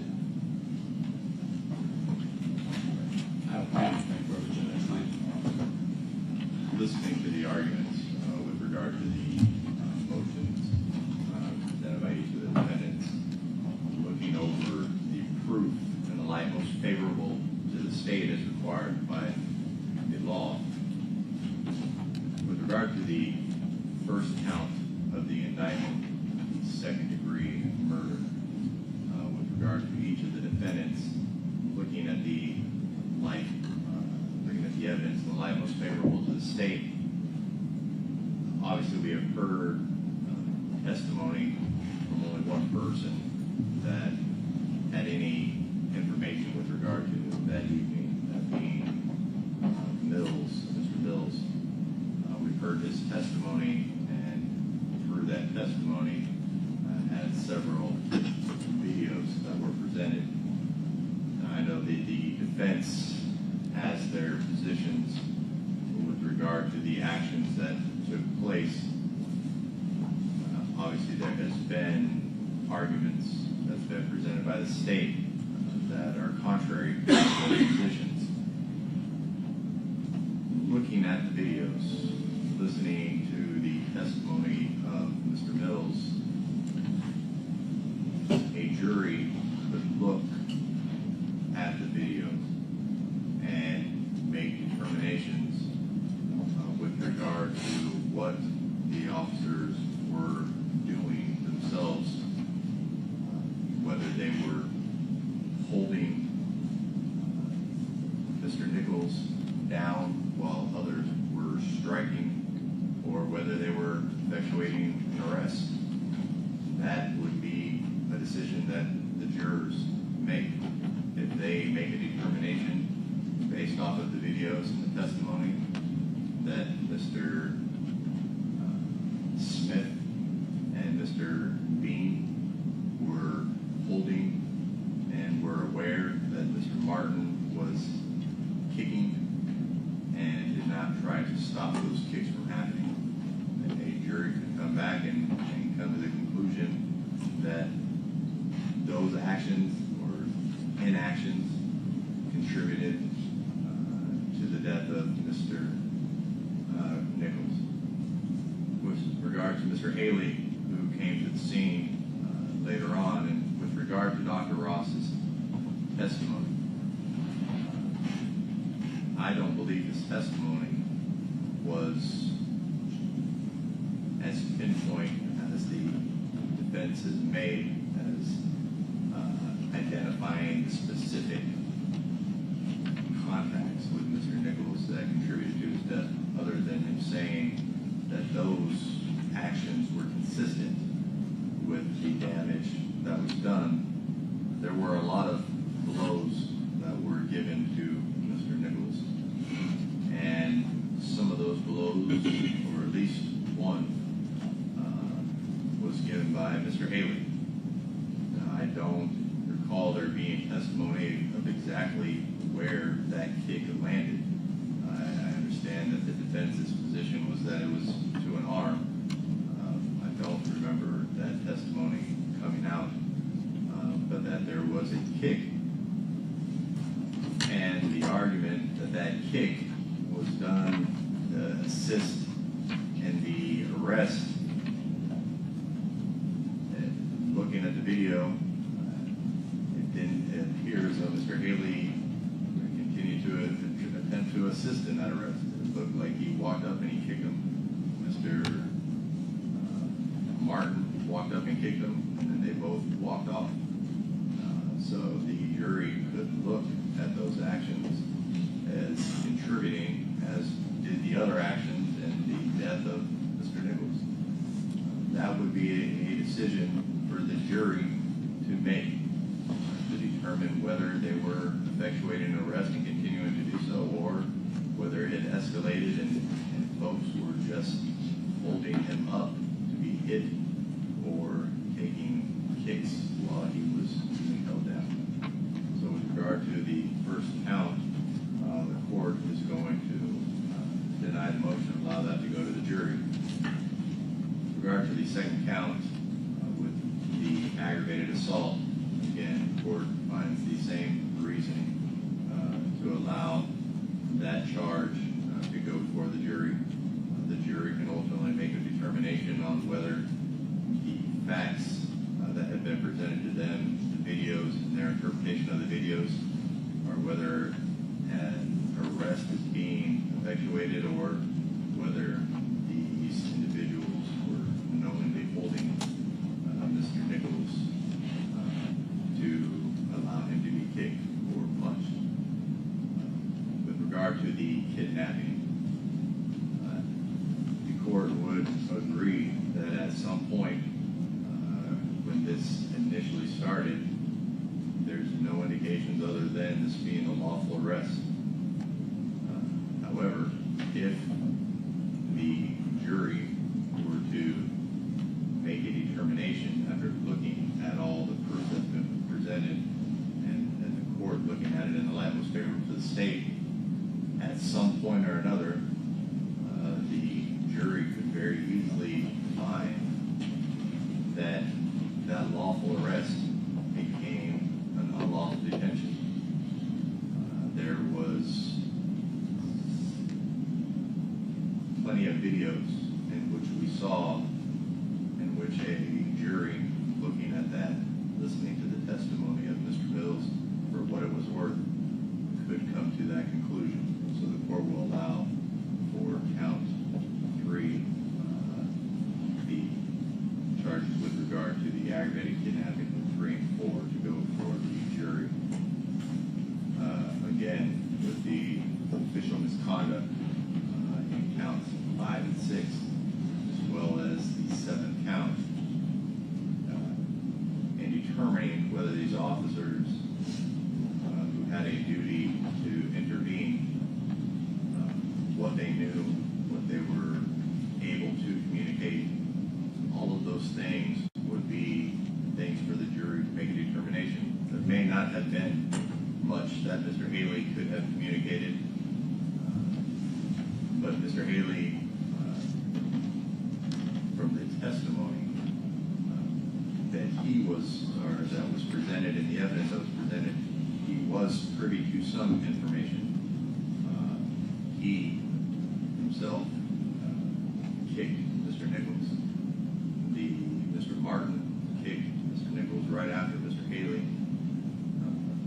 All of the officers were talking about what was going on, what had happened, and at no point did anybody communicate that information. I understand that there's been arguments that Mr. Smith was the only one to render any form of aid, and unfortunately, I think that is, it seems by the video, pretty accurate. But the court also doesn't necessarily find that the aid that is being attributed to Mr. Smith was to some form of degree that it somehow erases the other lack of action that could have been taken in rendering aid and removing himself from that exposure with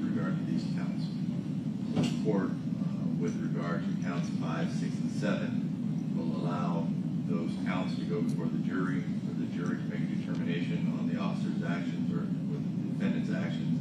At that time, the court will deny these motions.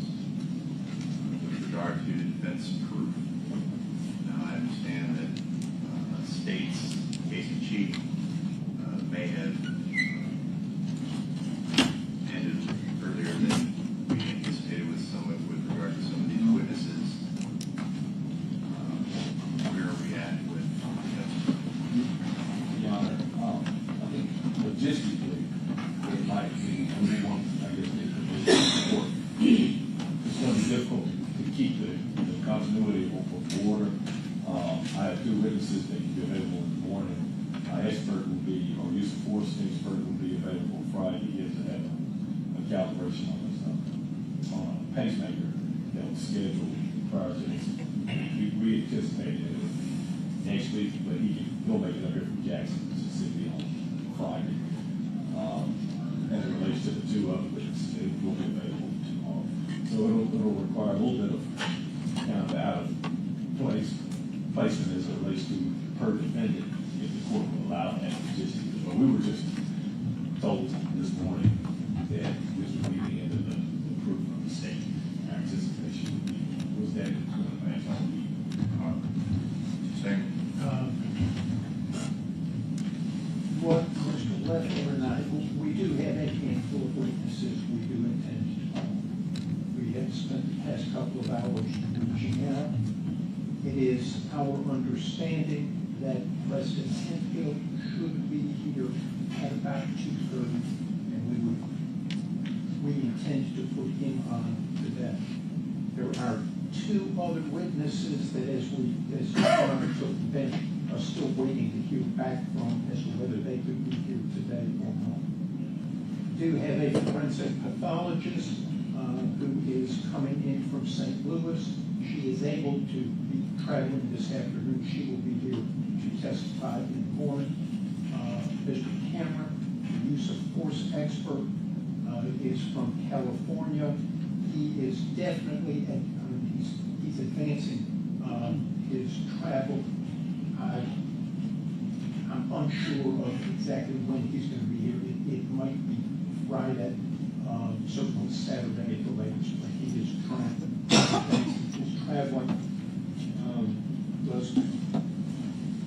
We could have a DNA expert tomorrow or Friday. Judge, a lot of it's going to depend on whether or not we are allowed to call people out of order. Because being the third defendant, I had better luck on gathering some of my witnesses that I have under subpoena to be able to come. But if we get hung up on who's presenting the evidence and when and what order, then I'm the third defendant. I'm prepared, but at the same time, I don't want to take the jury's time. So I went ahead and gathered up as many. I have gathered up enough witnesses that, frankly, probably overkill. Could go late into the night. It'd be good use of our time, but we got to get over this issue of witnesses being out of order and being called by whomever. We don't have a problem with the witnesses being called out of order, in this part. I think the continuity that needs to happen is when a witness is examined, Mr. Perry, Mr. Sango, and Mr. Zuma. But to present them out of order in this with direct examination, we don't have a problem with that. But I guess the ultimate issue though is if Mr. Zuma has a witness that he wants to call, Mr. Perry's not going to be the first person that's going to be questioned. That's what I'm trying to say. I understand that. And the way this is going to work, that'll be fine. If it's one of my witnesses and I get to put them all, then of course these guys, and then I won't be able to put my witnesses. So if the state doesn't have any issue with that, then we can go forward with these witnesses. All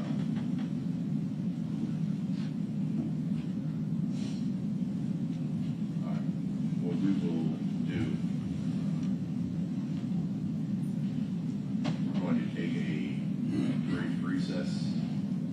Why don't you all discuss which witnesses you all have available,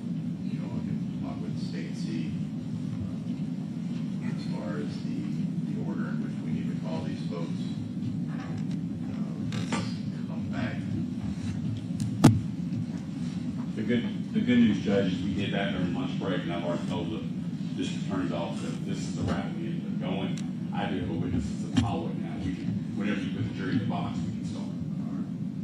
Is that fair? Is that right? No, the first one will be Kelly Rogers, then TDI.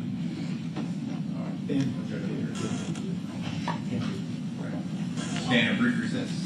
What the recess?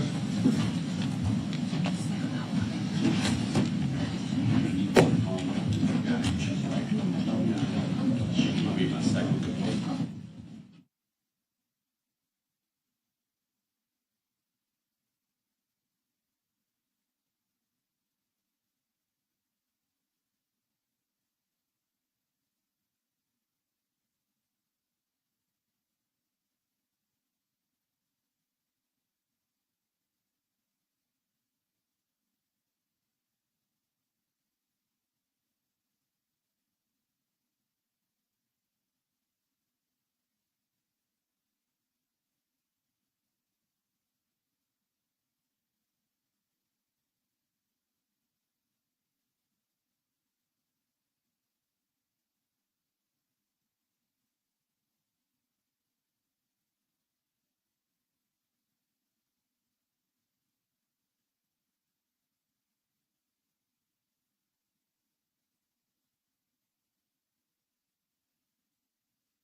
because the acoustics aren't that great in here, if you can speak up the best you can, that'd be great. For the purpose of the record, could you please state your first and last name and spell it for the record? Kelly Rogers, Kellirogers. And what, instead of giving your specific numerical address, could you please state to the court and the jury what street you live on? Preserve Woods Cove, And is that where, ma'am? Arlington, Tennessee. Is that Shelby County? Yes. All right, ma'am. On October 31st of 2022, were you a victim of a crime? Yes. Could you please tell the jury what the nature of that criminal activity was? So, I believe I woke up November 1st to a lot of credit card alerts that I had, that my card was being used. Your what was being used? My credit cards. So, I went out to the car and, my wallet had been stolen. And so I called the police and. Before we go there, so we understand, you were getting credit card alerts. What does that mean? That my car was being used, and they were asking me, was it me? Okay. And those charges were not you. Is that what you're trying to tell us? It was not me. And that was in the late at night of Halloween night into the morning of November 1st. Yes. So with these alerts, did the alerts tell you where the cards were being used? I believe it was like gas stations. It was I had various cards, so I can't remember exactly, but I did see like a couple of gas station attempts. That's what I do remember. And you knew that you had not been at gas stations that night. Right. So you went out to your car. What did you find? My wallet was gone. Was your car damaged? The car was unlocked. The glove compartment was up, and the doors were up, like the doors of the glove compartment, like the middle console, and that was like open. And so your wallet was gone. Yes. And what was contained in your wallet? My military ID, my children's military IDs, credit cards, driver's license, and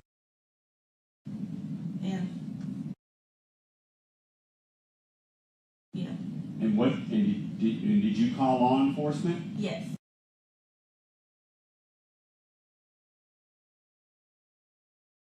And who responded to this call? The people from the Arlington, Shelby County, the sheriffs that are right up the street. Shelby County. Okay, they see the call.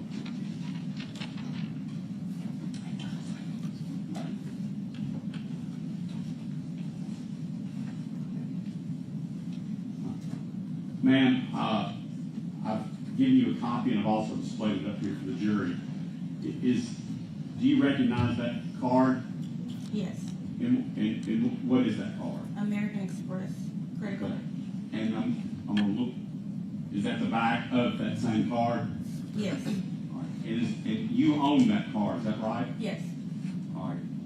First, before I forget, I'd like the images of this card marked into evidence of the next numerical exhibit.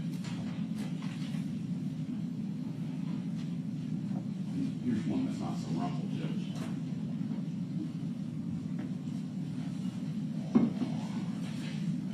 I'll show the front and back of this credit card, the exhibit 26.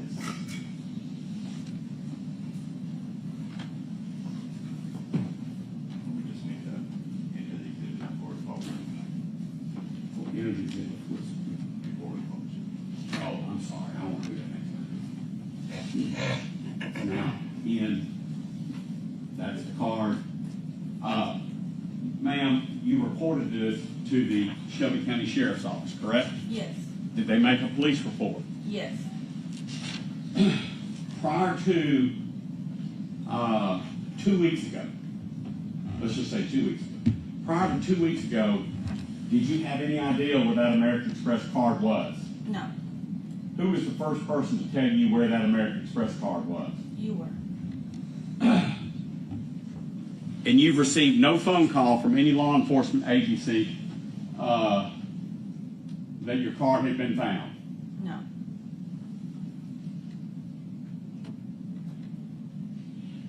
May I have a moment, John?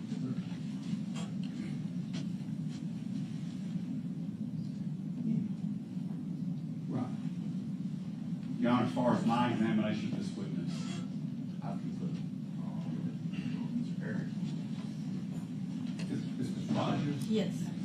have you ever met Mr. Tyre Nichols? No. And you're in this basic geographic area, you know, pretty close to Chattanooga. And being in this area, you've heard of this case, correct? Yes. And you've heard the name before, right? Yes. And prior to being contacted a few weeks ago, had you had any contact with anybody from TBI? What is it? Tennessee Bureau of Investigation? No. Anybody from Memphis Police Department? No. No detectives, nobody told you that you would be in any way connected to this case today? No. I don't have anything further.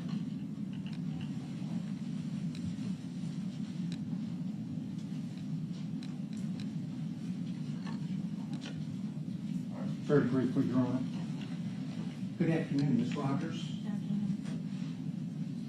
This American Express card that you've identified as yours, it was in your wallet that was stolen over Halloween of 2022, correct? Correct. And some of the alerts you woke up to on November 1st, 2022 were to the use of this card, correct? Yes. That's all I have for this witness. All right, State. Absolutely nothing. Mr. Rogers, those are all the questions we have right now. You can step down. Thank you, ma'am. The next witness. I'm going to go ahead and call TBI agent Chuck Baker.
Could you please state your full name and your title for the record?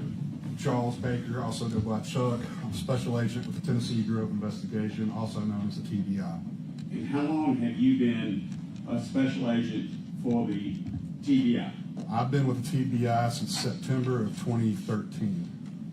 So the better part of 12 years, is that right? With the TBI, yes. And before that, what'd you do? I have been a police officer here in the area. I've been a special agent with the Department of Revenue for an old drug unit that's now been abolished, and I've also was a special agent for a railroad. All right. Now, if I slip and call you Chuck, it's because I've known you a long time. Is that right? Yes, sir. All right. How many murder investigations have you conducted in your history at TBI? Best estimate. I'd say in excess of, been involved with in excess of 50, 60. And you also investigate police officers that are involved in what is referred to many times as critical incidents, don't you? Yes, sir. Fatality shootings, fatality killings in police custody, is that right? Yes, sir. And how many of those have you investigated since being with TBI? I'd say about the same amount. I'd say right now, been involved with probably 60 plus. And in that, in those number of investigations that you, by the way, before I forget, you were the lead agent or supervising agent or whatever title goes with your letterhead here as it relates to this investigation of the officers involved with Tyre Nichols.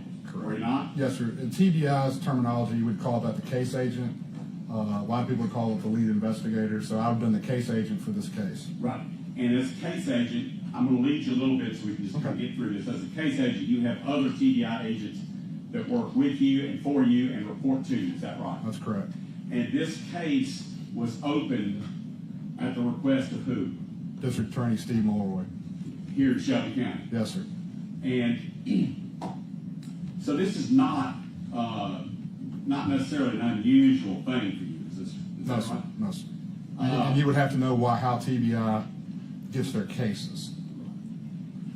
There's memorandum of understanding, there's state law. Correct. That affect if an officer's involved in an in-custody death, that the TBI will investigate. Is that right? Yes and no. We have to still have if it's an in-custody death, we have to have an actual official request from the district attorney of that judicial district. Right. And that's what happened in this case, right? Yes, sir. And when was that request given to the TBI? By DA Mulroy. It would have been given, I believe, the day after officially, or that early morning hours of the date of the incident. Would it surprise, this happened on January 7th. The original stop was around 8:30 p.m. They went to the hospital, and then would it surprise you, or were you present at Flicker Street as a TBI agent when these officers were returning to their office space? No, I was not present at the time. Were there TBI agents present? Yes, sir. Yes, sir. Reporting to you, is that right? No, sir, not at that time. I was not made the case agent till a little while later. I was actually out sick with COVID when the incident happened, and I actually came in a little bit later. But that's why. There was a TBI agent there representing the agency. Oh, absolutely. Yes, sir. That night. I believe so, yes, sir. Right. And so, as part of your preparation for testimony today, did you go back and review the case file? Yes, sir, the best I could. It's a very large case file, so. Right. And on the night in question, by the way, do the defendants normally have you come to court, or does the prosecutor normally have you come to court? Your Honor, that's, first of all, it's an improper question. I'll withdraw it. I'll withdraw it. I issued a subpoena for you to be here, is that right? Yes, sir. All right. Now, on the night in question, when this event happened, TBI representatives were at the Flicker Street address where the Scorpion team and organized crime use it as a headquarters. Is that right? I'd have to look at the actual Take your time. report. Huh? I'd have to look at the actual report to know names, who was there, times, and so on. Yeah. I won't be asking you names. I won't be asking you names, okay? What I'm asking you is, TBI was present at Flicker Street on the night of this incident, were they not? I'd have to look at the report once Take again time to give to look. you, I don't have, you'd have to hand me a copy of the incident report. Can y'all be looking for that while I'm examining the witness?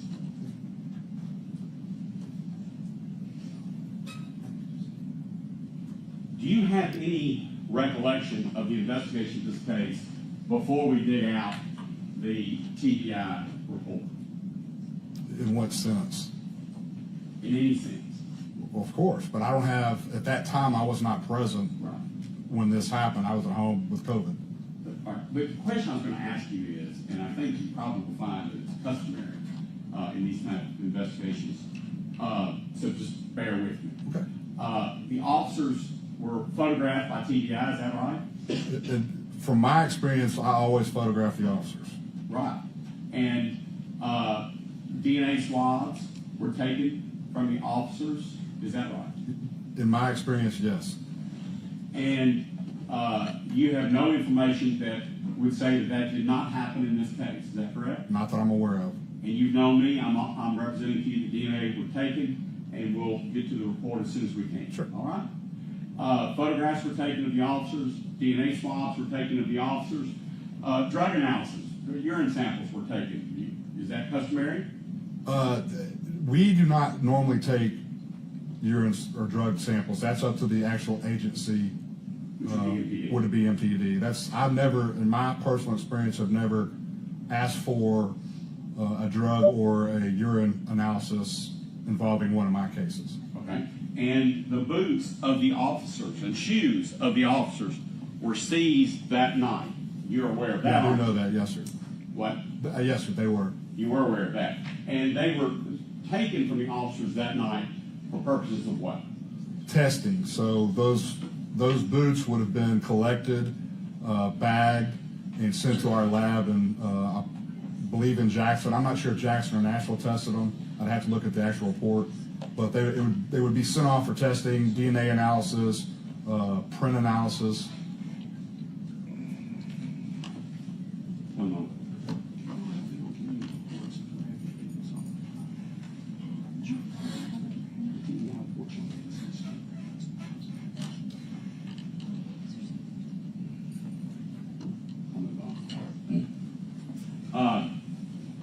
The TDI agents then begin a canvass of security cameras and skycop cameras in the area. Yes, sir.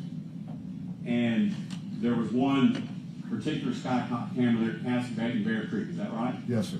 And did the TDI review the video footage contained on that, or captured by that poll camera? At that particular poll camera that I believe you're talking about, I believe so, but that was prior to myself looking at the video. Right. Now, what I'm talking about is where the actual incident occurred, Bear Creek and Cascade. Oh, yes. So that was reviewed. You're talking about the Skycop camera? There's a Skycop camera that was right there at Bear Creek Sure. and Cascade. Sure. Did the TDI get that from the real-time crime center? Yes, sir. As part of what? The investigation. Right. I'm trying not to lead you, because I Right. don't want to get an objection. Right. All right. So you gathered up that video. Did you gather up any other, or did your agency gather up any other video? Yes, sir. What other video? So you That's have, your recollection. so you would have the camera you're talking about specifically, you would have other poll cameras in the area, other Skycop cameras, you would have body cameras that the officers were wearing, and I have to look back at the report, I'm not sure, it's in-car cameras. So we try to obtain all cameras whatsoever, including neighborhood cameras such as Ring cameras, people's personal cameras on their homes, anything we can find that we're going to try to attempt to obtain for the case. And you had to get that through NPD, is that right? No, sir. We'd have to get the cameras that are proprietary property of MPD, such as body cams, car cameras, but any of the other cameras, whether they belong to a business or an individual, we'd actually have to get those. We'd have to ask that individual or business for access to those I'll cameras. keep you focused on poll cameras. Okay. Recently, you became aware that there was a poll camera that you, as the senior case agent in this case, were not aware of. Were you not? I was not aware of it. My question, hear me out. Recently, you learned of a second poll camera that was in your file, but that you were not aware of. Is that right? That's correct. And I'm going to call that 6705. That, I believe, was hour 50. If I go back, I believe it was incident report 50. You and I reviewed it telephonically together, right? Yes, sir. And what, and that video showed what? So that video showed a pole cam on a street where there were vehicles parked. It was obviously dark. You could see cars going down the street, and at one point in that video, you could see an individual walk around a vehicle, go behind it, and then go back behind another vehicle and out of the frame. Sound correct? Yeah. And when we spoke of it, you said that you had not gotten a chance to review that video, 2 years after this incident, is that right? Correct. From reading the original report, it appeared to me that the original person that had reviewed it or MPD looked at it, there was nothing of importance on it until I became aware of it, spoke with you, spoke to Mr. Hagerman, let him know what was going on, and actually wrote a supplement report on that video. And who is, to the best of your knowledge, who is that person captured in that 6705 video? So I can't specifically say who the person is, but I can say I believe that person resembles, based on what I believe it resembled Mr. Nichols based on what I know he was wearing on the night of the incident. So 2 years after this happened, the lead case agent on this case was becoming aware for the first time of Tyre Nichols captured, or someone looking like Tyre Nichols was Yes. captured on 6705. Correct. Now, from January 7th to January 11th, I'll offer to you that Mr. Nichols passed, I think, late on the 10th.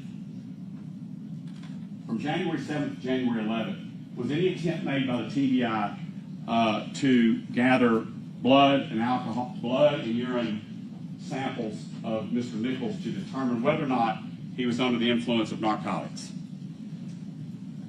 That would have become from the hospital records from St. Francis. I believe that's where he was at St. Francis. Do a favor for both of us. My question was, from January 7th to January 11th, did the TBI make any effort that you know of to obtain blood and alcohol toxicology reports on Tyre Nichols?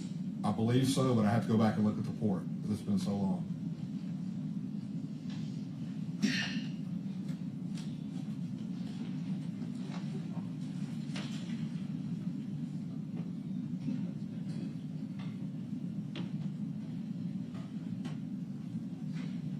When did you come off of COVID and begin taking an active supervisory role in this investigation?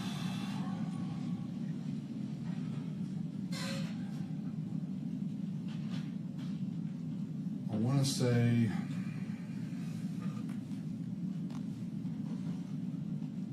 I'd have to go back to my report, but it was several days after. It was probably After what? The death?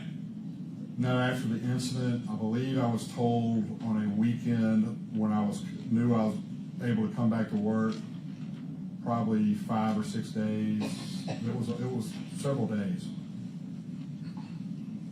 But you have reviewed the file before coming, because you received your subpoena to come testify. Oh, yeah. You reviewed the file. Best of my ability, because it's a very large file.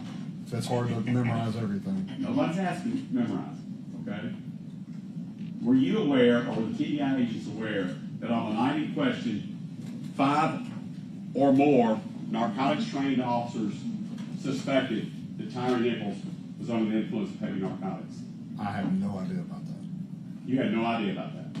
Trained narcotics officers? Did you have any idea, or did the TBI have any idea, that officers felt Tyre Nichols was under the influence of narcotics? I can't tell you how they felt because I wasn't there. I don't know. Did TBI agents review the body cams of the officers involved? Yes. When that happened?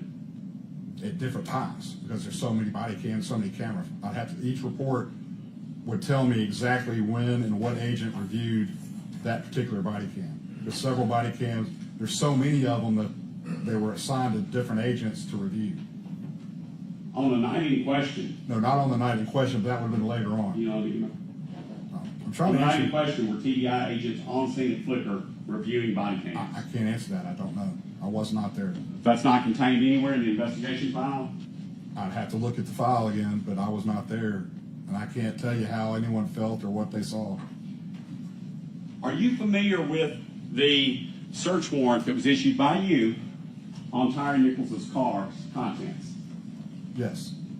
So are you familiar with that, the necessity of seeing a report? Yes, but I had to, if you want me to tell you what the exact contents were, I had to see the report. Maybe these will stand out to you. Okay. Were illegal drugs found in that car? Yes, sir. Were mushrooms found in that car? Yes, sir. And that mushrooms are commonly referred to as psilocybin. Is that right? Psilocybin, correct. And psilocybin is a Schedule I hallucinogenic narcotic. Right or wrong? You're correct. Were any personal property, such as credit cards, debit cards, photo IDs, without the name Tyre Nichols on it, found in that car? Yes, sir. What was done with those credit cards, debit cards, and photo IDs? Those would have just been kept as evidence of anything found in the car. While I may not have the thousands of page reports, I do have a letter. Did you coordinate with MPD and Mr. Hagerman to return Mr. Nichols' car and contents to him? Yes. Or to his family? Yes, sir. Okay, so I'm going to look. So is that customary to return evidence to a family member, Yes. including credit cards in someone else's name? If the district attorney asked me to do it, we do it. So in this case, were you asked by the district attorney's office to return the credit cards that were found in that car? I was just asked to return the vehicle and the contents to the Nichols family. But the contents included credit cards, debit cards, and photo IDs of other people. And so I'm just asking, was that your decision or was it the DA's decision? That would be the DA's decision. So if we have someone in that came in here and said her American Express card, Kelly Rogers, said that her American Express card was stolen on the night of the 31st, and a police report of 2022, by the way, October 31st, 2022, and a police report had been filed on that American Express card and her military ID cards, and yet they were found by your agents as contents in Tyre Nichols' car. Can you explain or justify how that card was given to the Nichols family? So like I told you earlier, the TBI is requested to work certain crimes. In this case, we were requested to work a case of, at the time, an aggravated assault, which turned into a homicide. There was nowhere in that request from the DA's office to work any stolen credit cards, anything like that. And in our normal case of business, we would not do that because for us, it had nothing to do with the case we were requested to work by the district attorney's office. Okay, maybe I'll stumble upon something. You were asked to investigate an aggravated assault charge. An aggravated assault of who? That may sound like a dumb question, but an aggravated assault on who? On Mr. Nichols.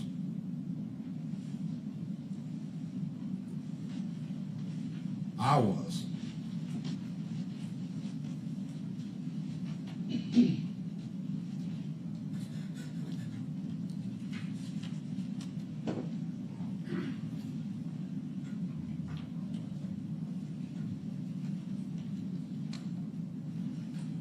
As the case agent in charge of this investigation, did it cross your mind at any point, you got back from COVID or whatever, to get original blood and urine from Tyre Nichols in order to run toxicology screens?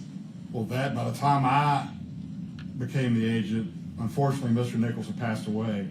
Therefore, we would have gotten the blood samples from the medical examiner's office. All right. Because they do a full tox screen.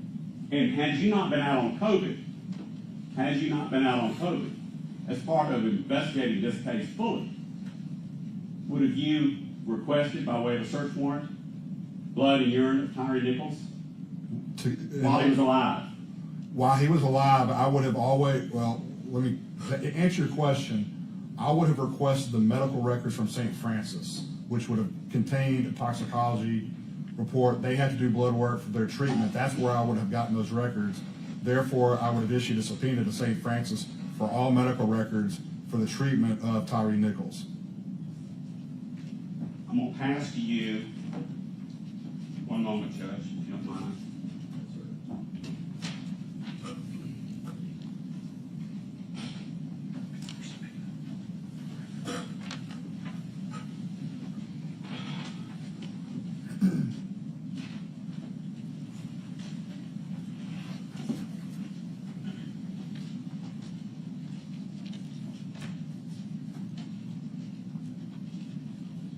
You had an opportunity to review that? Yes, sir. What's the date of that subpoena? That subpoena is dated the 11th of January, 2023.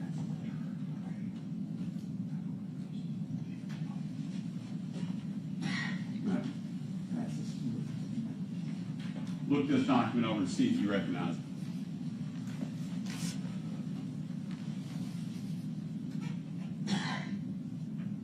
Correct. This would be the actual receipt of the medical records from St. Francis based on the subpoena that I hold in my hand here. Right. The date of the subpoena is January 11th. Correct.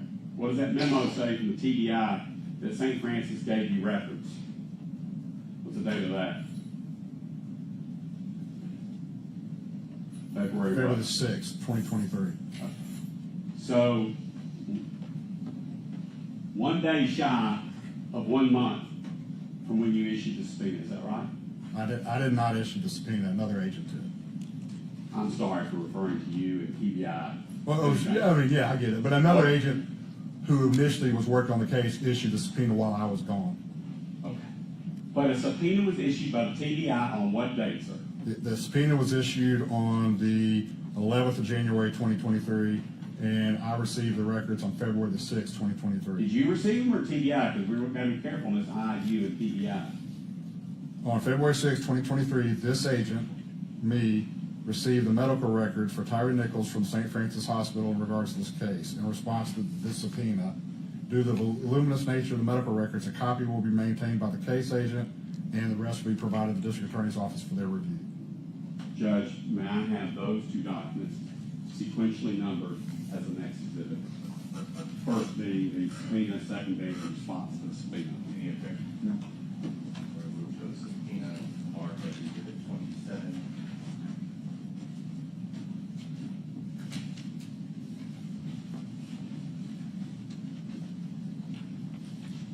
We will show the subpoena return as exhibit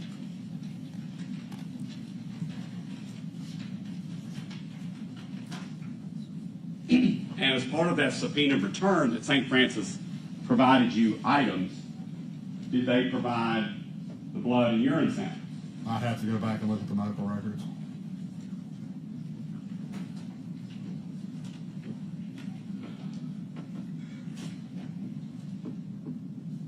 Would you agree with me that, let's see if I can get this way.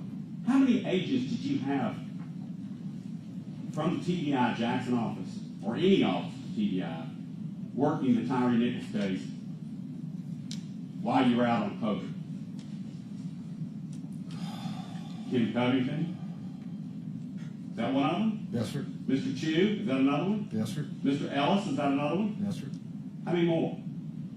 Several more. You know, you've got the lab, you've got admins, you've got analysts. No, agents. I asked Talking about about agents. commissioned agents. Okay. And I'm talking about people who weren't even there that reviewed body cams, so you've got to add them. I'd say at least 10, but once again, I'd have to go back and report and give you an exact number. See if this sums it up. The TBI was investigating these cops. I call them cops, not out of disrespect. These cops alleged aggravated assault on Tyre Nichols, correct? Correct. And that investigation was with the end goal in mind of prosecuting these officers for that alleged aggravated assault. Is that right? I wouldn't call it an end goal. My job, or our job as a TBI, is to gather the facts of the case, all of the evidence, turn it over to the District Attorney's Office for their review, determine any charges whatsoever. We're not a charging agency. We don't just charge somebody. We let the District Attorney's Office handle all that. Right. And one of the allegations is that Mr. Nichols fought with the police that night, was it not? That was one of the allegations. And one of the allegations was that Mr. Nichols was under the influence of some sort of drug or something that made his pain tolerance off the charts. That was one of the allegations made, right? That was something that was said, yes, sir. Did you or the TBI look into that? Yes, sir. But based on our review of video footage and based on everything else, it appeared to us that didn't occur. Okay. One moment, Sean. Yes, sir.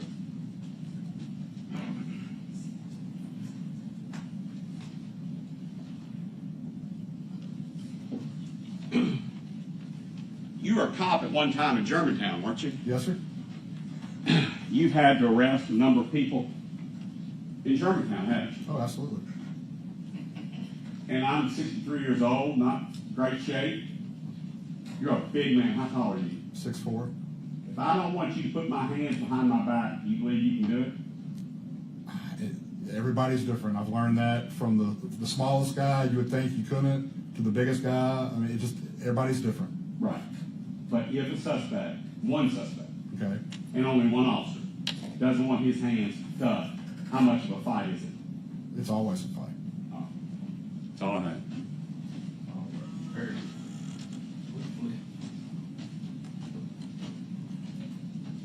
Special Agent Baker, Yes, sir. Special Agent Baker, you were asked a few moments ago from Mr. Zumach, questions regarding a call regarding a particular poll camera and review of the poll camera. Yes, sir. And I think you were asked questions regarding review of 6705 Ross Ridge, which I referred to, I believe, was hour number 50, initially. Hour number 50. Did you review all of the videos at any particular point? Did I review all the videos? All videos that were submitted to you? No, I did not. All right. Who reviewed most of the videos that would have been submitted? So each video submitted is reviewed by an agent. So say you ask me about a body camera for a particular officer, there'd be a certain agent who would review that, summarize it, and also provide a report for that.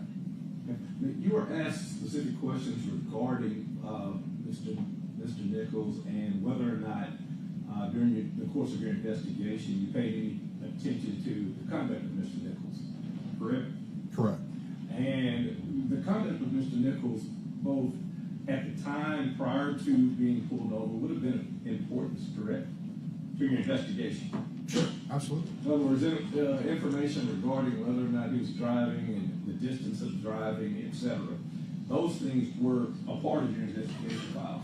They're part of the investigation, but And I'm sure the focus. let me finish. Yes. So we would look at the whole case, but our job was to ask to look at the actual assault.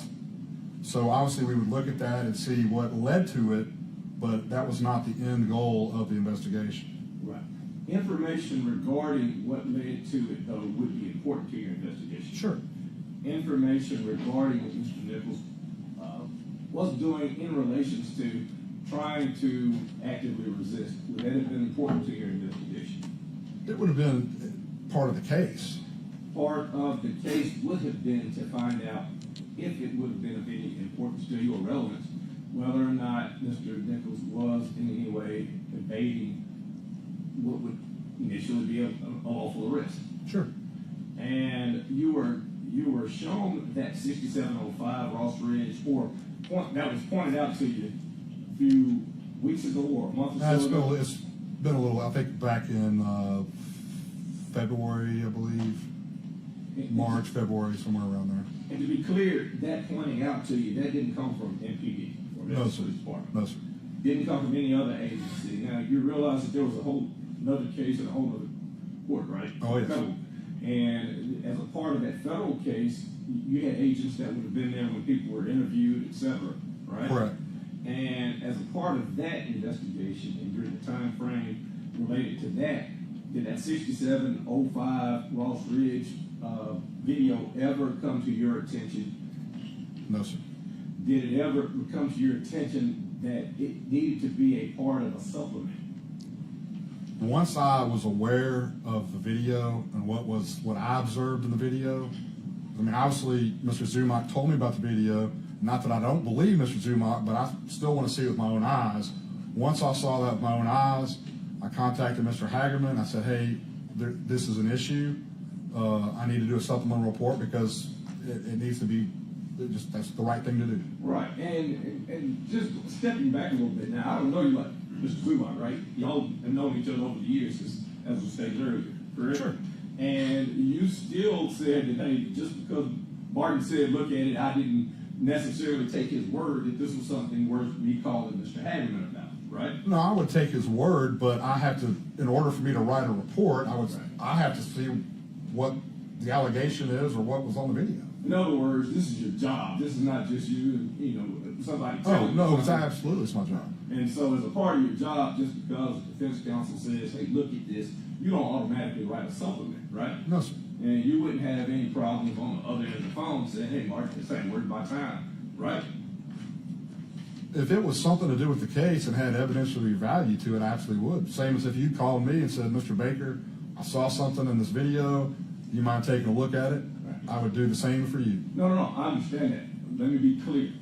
You, because you looked at it, thought it was important enough, just like you just said, right, to have written a supplement. Absolutely. Regarding it. Absolutely. And in that video, you said that you remember looking at the person walking behind cars, right? Correct. Walking in between cars, right? Correct. did you make a note in your files regarding a particular point in the video where there seemed to have been something that looked different about the condition of the vehicle or the back of a vehicle after Mr. Nichols walks off of the screen in the video? So the condition of a parked vehicle or a Parked vehicle vehicle. driving by? Let me ask you this way. Do you remember the vehicles and the locations of the vehicles in the video? Yes, And there appeared to be at least two different vehicles. correct. Those vehicles did not appear to move during the course of the video. They appear to be stationary parked. Right, and it appeared that Mr. Nichols walked at first to the front of the vehicle that would have been the eastmost facing. I don't know if you would know the direction. Right, so they've been pointing east. Right, and there was a vehicle that would have been the eastmost facing vehicle, the one Correct. that was in front. Correct. He walks to the front. Correct. Then he walks to the middle of the two vehicles. Of the two vehicles. Right. The void in between the two. Right. And then he eventually walks off screen west of the vehicle. Correct. When he walks west, does the condition of that westmost facing vehicle, the rear end of that vehicle, does it appear to have an instrument placed at the bottom of it? So I reviewed that video, and I know where you're going with this, and let me give you my view on that. So when he walks off back to the west, you can actually see a lighting change. And I believe that to be like a ring camera or a motion type camera or light, I'm sorry, that went off. That light caused a reflection that looks like an object, because once that light goes off, it disappears. So once you look at that video, it's a glare, not an object. That would have been a good premise, but we got the video. Right. And I'm not sure. I could be happy to show you. Yeah. We were trying. It's in evidence. Right, it's in evidence. I don't remember the exact number, but it was already big one. Here.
Your Honor, do you mind if I stand over here, because I'm old and blind, and do you have a pointer by any chance?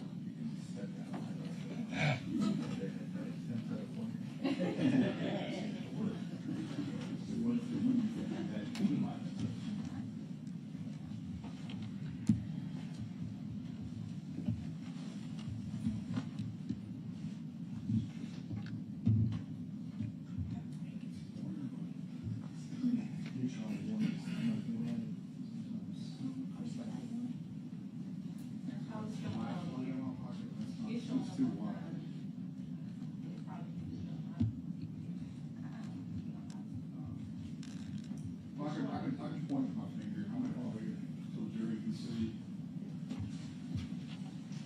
Actually, you might not stand up here. So go ahead. Yeah, I'm not sure if the court wants the lights dim or what have you for it, but. Well, I'm gonna allow you to ask the questions, and then I'll allow you to respond at the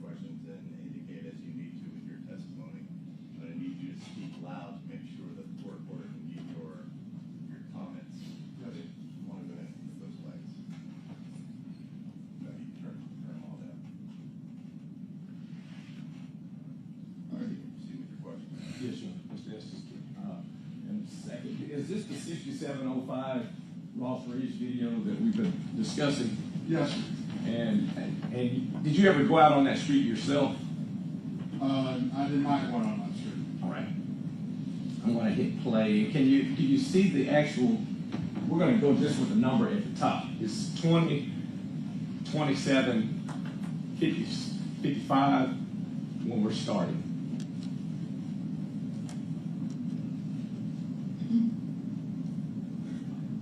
And I'm going to ask that you tell us to stop when you first see Mr. Nichols or the suspect. The person who I believe you.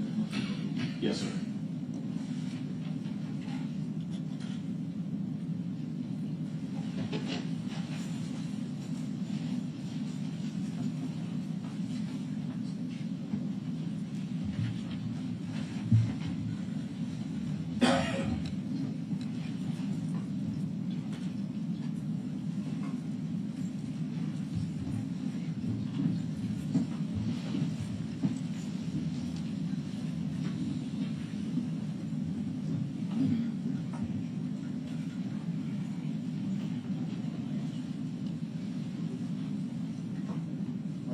All right, pause. At this point, Mr. Nichols has walked past the back of that vehicle, correct? Correct. And has there been any motion sensor going off? No, sir. What's the timestamp on? I'm sorry. 20:28:57. Actually, been 20:28:55 when he first came into frame. All right, 2028, you said 57? 55 when he came into frame. All right. Thank you. Okay, we're going to continue.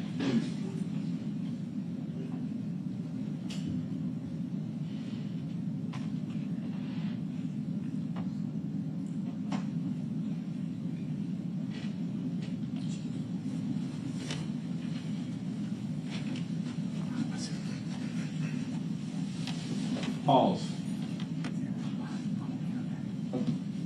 Can you give me the timestamp at the top, please?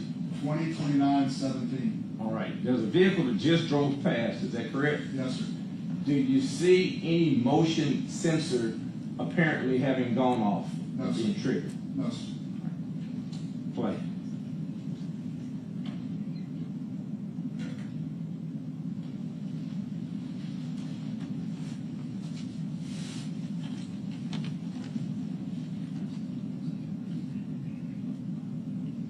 Pause.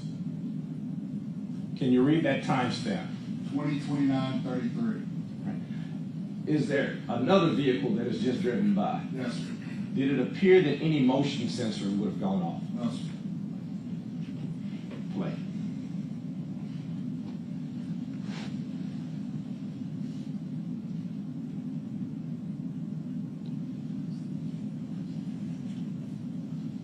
Do you see Mr. Nichols again? I did. Pause. What time is it? 20:29:49. Where approximately is Mr. Nichols at this point? Right here, behind the right rear of this minivan. And if you continue, Back it up just a little bit before you continue. All right. Right now, you see him in between the vehicles, correct? I do. All right. And this is 29:46. Correct. All right. Now hit play.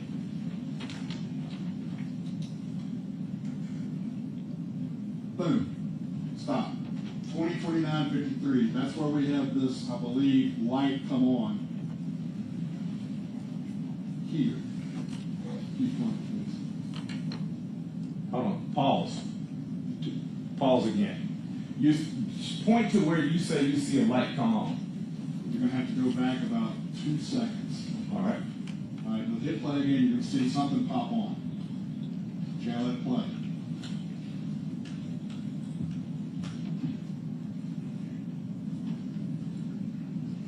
Okay, let it play. All right. That's it. 20.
come by. Correct. Notice that light's still on.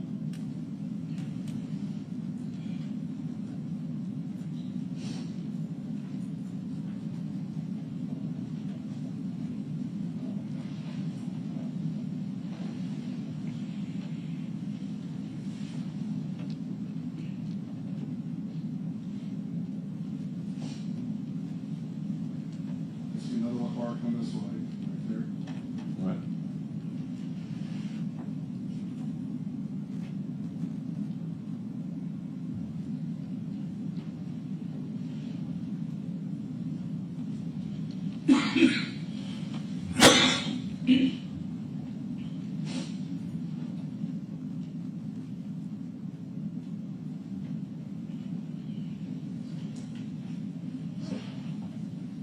That's, I think it's from 2027 until 2029 and 52 seconds. Correct. You do not see a light at the lower portion of the vehicle, correct? Correct. And then after Mr. Nichols walks past the vehicle, immediately, there appears to be an object at the bottom of that vehicle, not from the top. Talking about right here? Yes. That's when the light comes on. If you notice, we go back and start with where the light comes on. Let's do it one more time.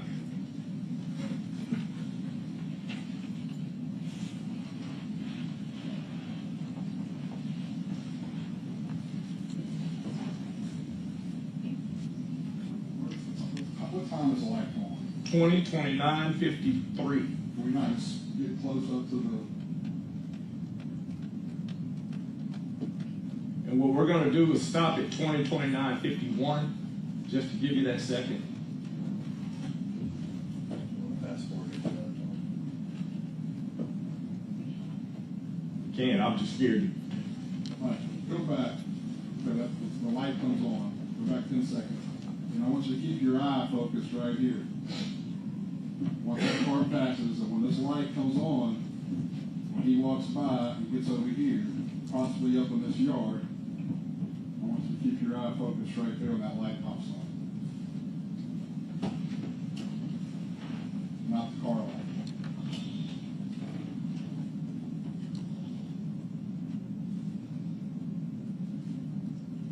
There's the individual.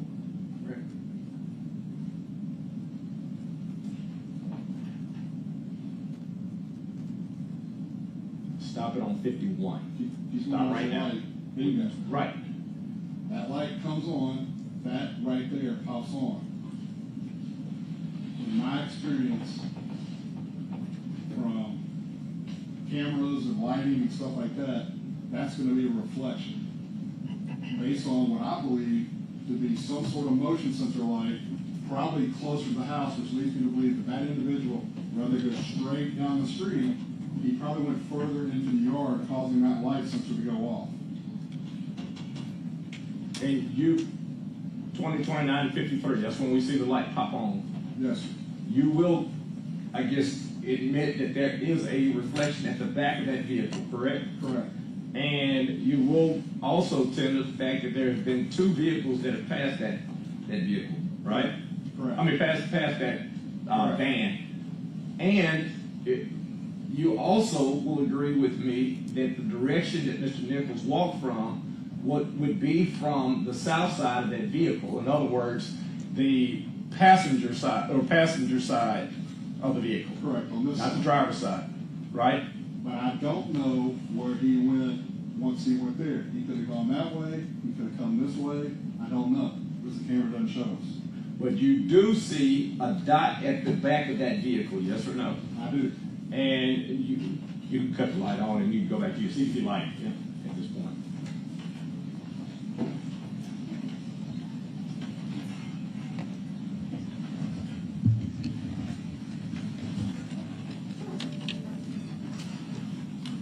Do you remember when these videos would have been received from TBI? I have to look at the case report and the exact date. All right, and it would have been simultaneous though with the same date as the other video from Ross and Castlegate? More than likely, but there were so many videos obtained that they could have come and the way we get a lot of these videos is through a download system, and it is extremely time consuming due to the data size. We're talking gigabyte, terabytes of information. Right, but the two that we would have received, Skycam would have been from that location, Right. 6705, and the Ralston Castlegate Skycam, correct? Correct. So at least somebody reviewed it at some point and turned it over to TDI, correct? Correct. Indicating that it had some importance, right? Well, they would turn over every single video obtained, not necessarily that they're reported or not, but any video whatsoever that they would have had of the general area, they would have turned over to us. The ones that we would have received in discovery would have been these two. Is that fair? Oh, yes. From your case file. And being the fact that the person that you identified as somebody wearing clothing similar to the person that you would come to know as Tyre Nichols, at least somebody thought it had some value to the case, right? Sure. And according to your case file, did anybody go out to see if there was a motion sensor in that yard? Not to my knowledge, Mr. To your knowledge, did anybody go out on the next day to look around and canvass what was left out there? No, sir, not to my knowledge. And your file to this date has nothing about anybody getting any information from the houses in that particular area about a motion sensor, about whether or not at 2029-52 there was an instrumentality, dope, other credit cards, anything left at the back of that vehicle. No, sir.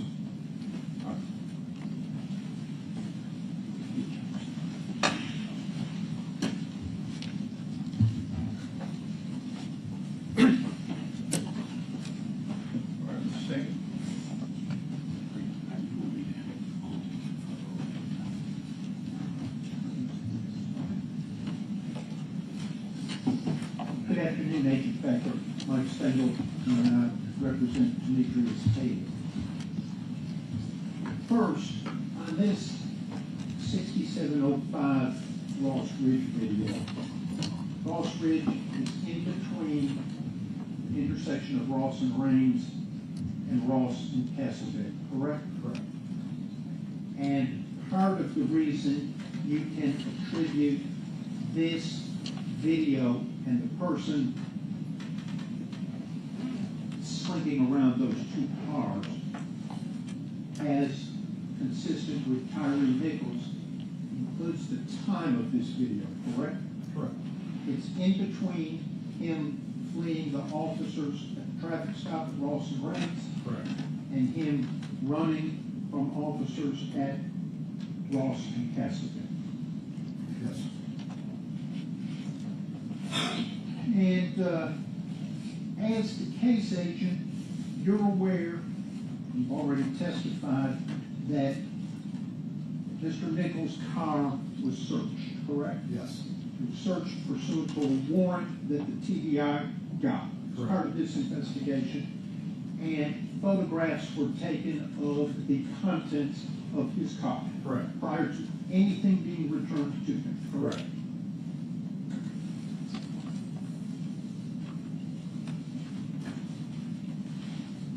I'm going to show you 8 or 9 pictures and ask if you recognize them as some of the pictures. There were. Sure.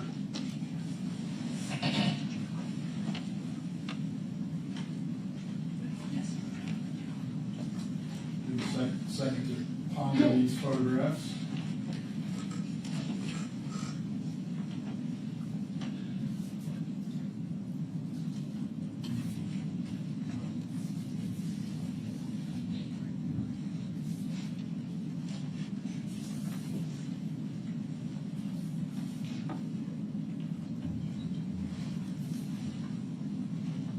Sure, these were, I believe, things that were photographed from the contents of the vehicle.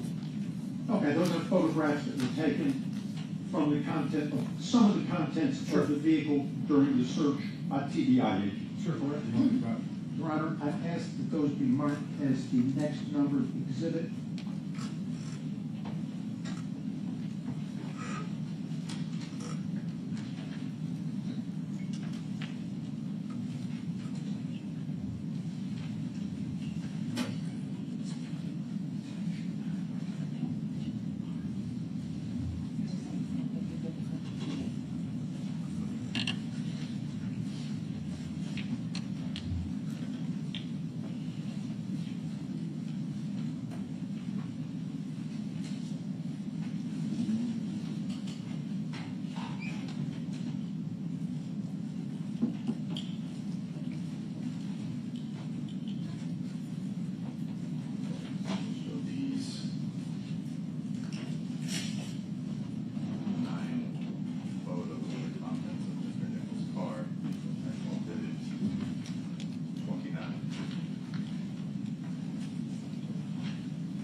before I get permission to publish these Agent Baker, they were of credit cards, debit cards, correct? Yes. That were found in the car. And when law enforcement took the pictures, some of the names and numbers were blanked out, correct? I believe so, yes. By my public.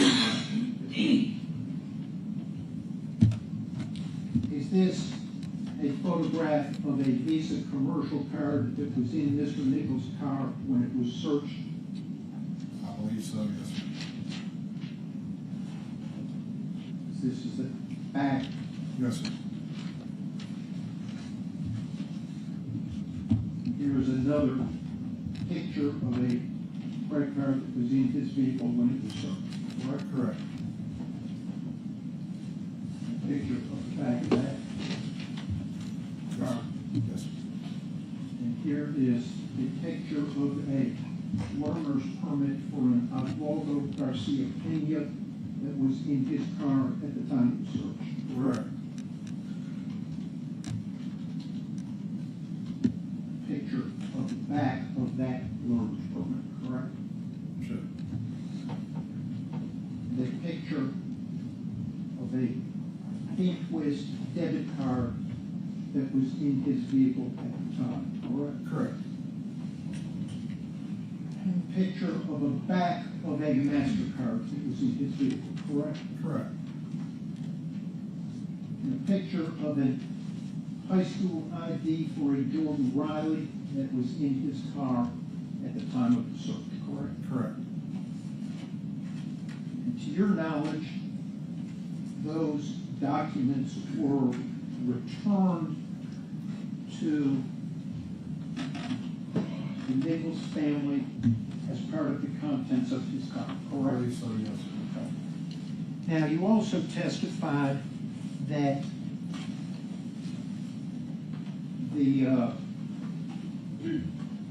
on the night of January 7th, the night of the incident, boots were seized from 6 officers, correct? Correct. And they were submitted to the TBI to be tested, correct? Correct. And you, as the lead case agent, received a report, forensic biology report, is that it? That's correct. Okay, that, So that's going to be, basically, that's going to be our DNA unit. DNA unit, that's the result of the DNA testing on the boots and other DNA testing related to this case, correct?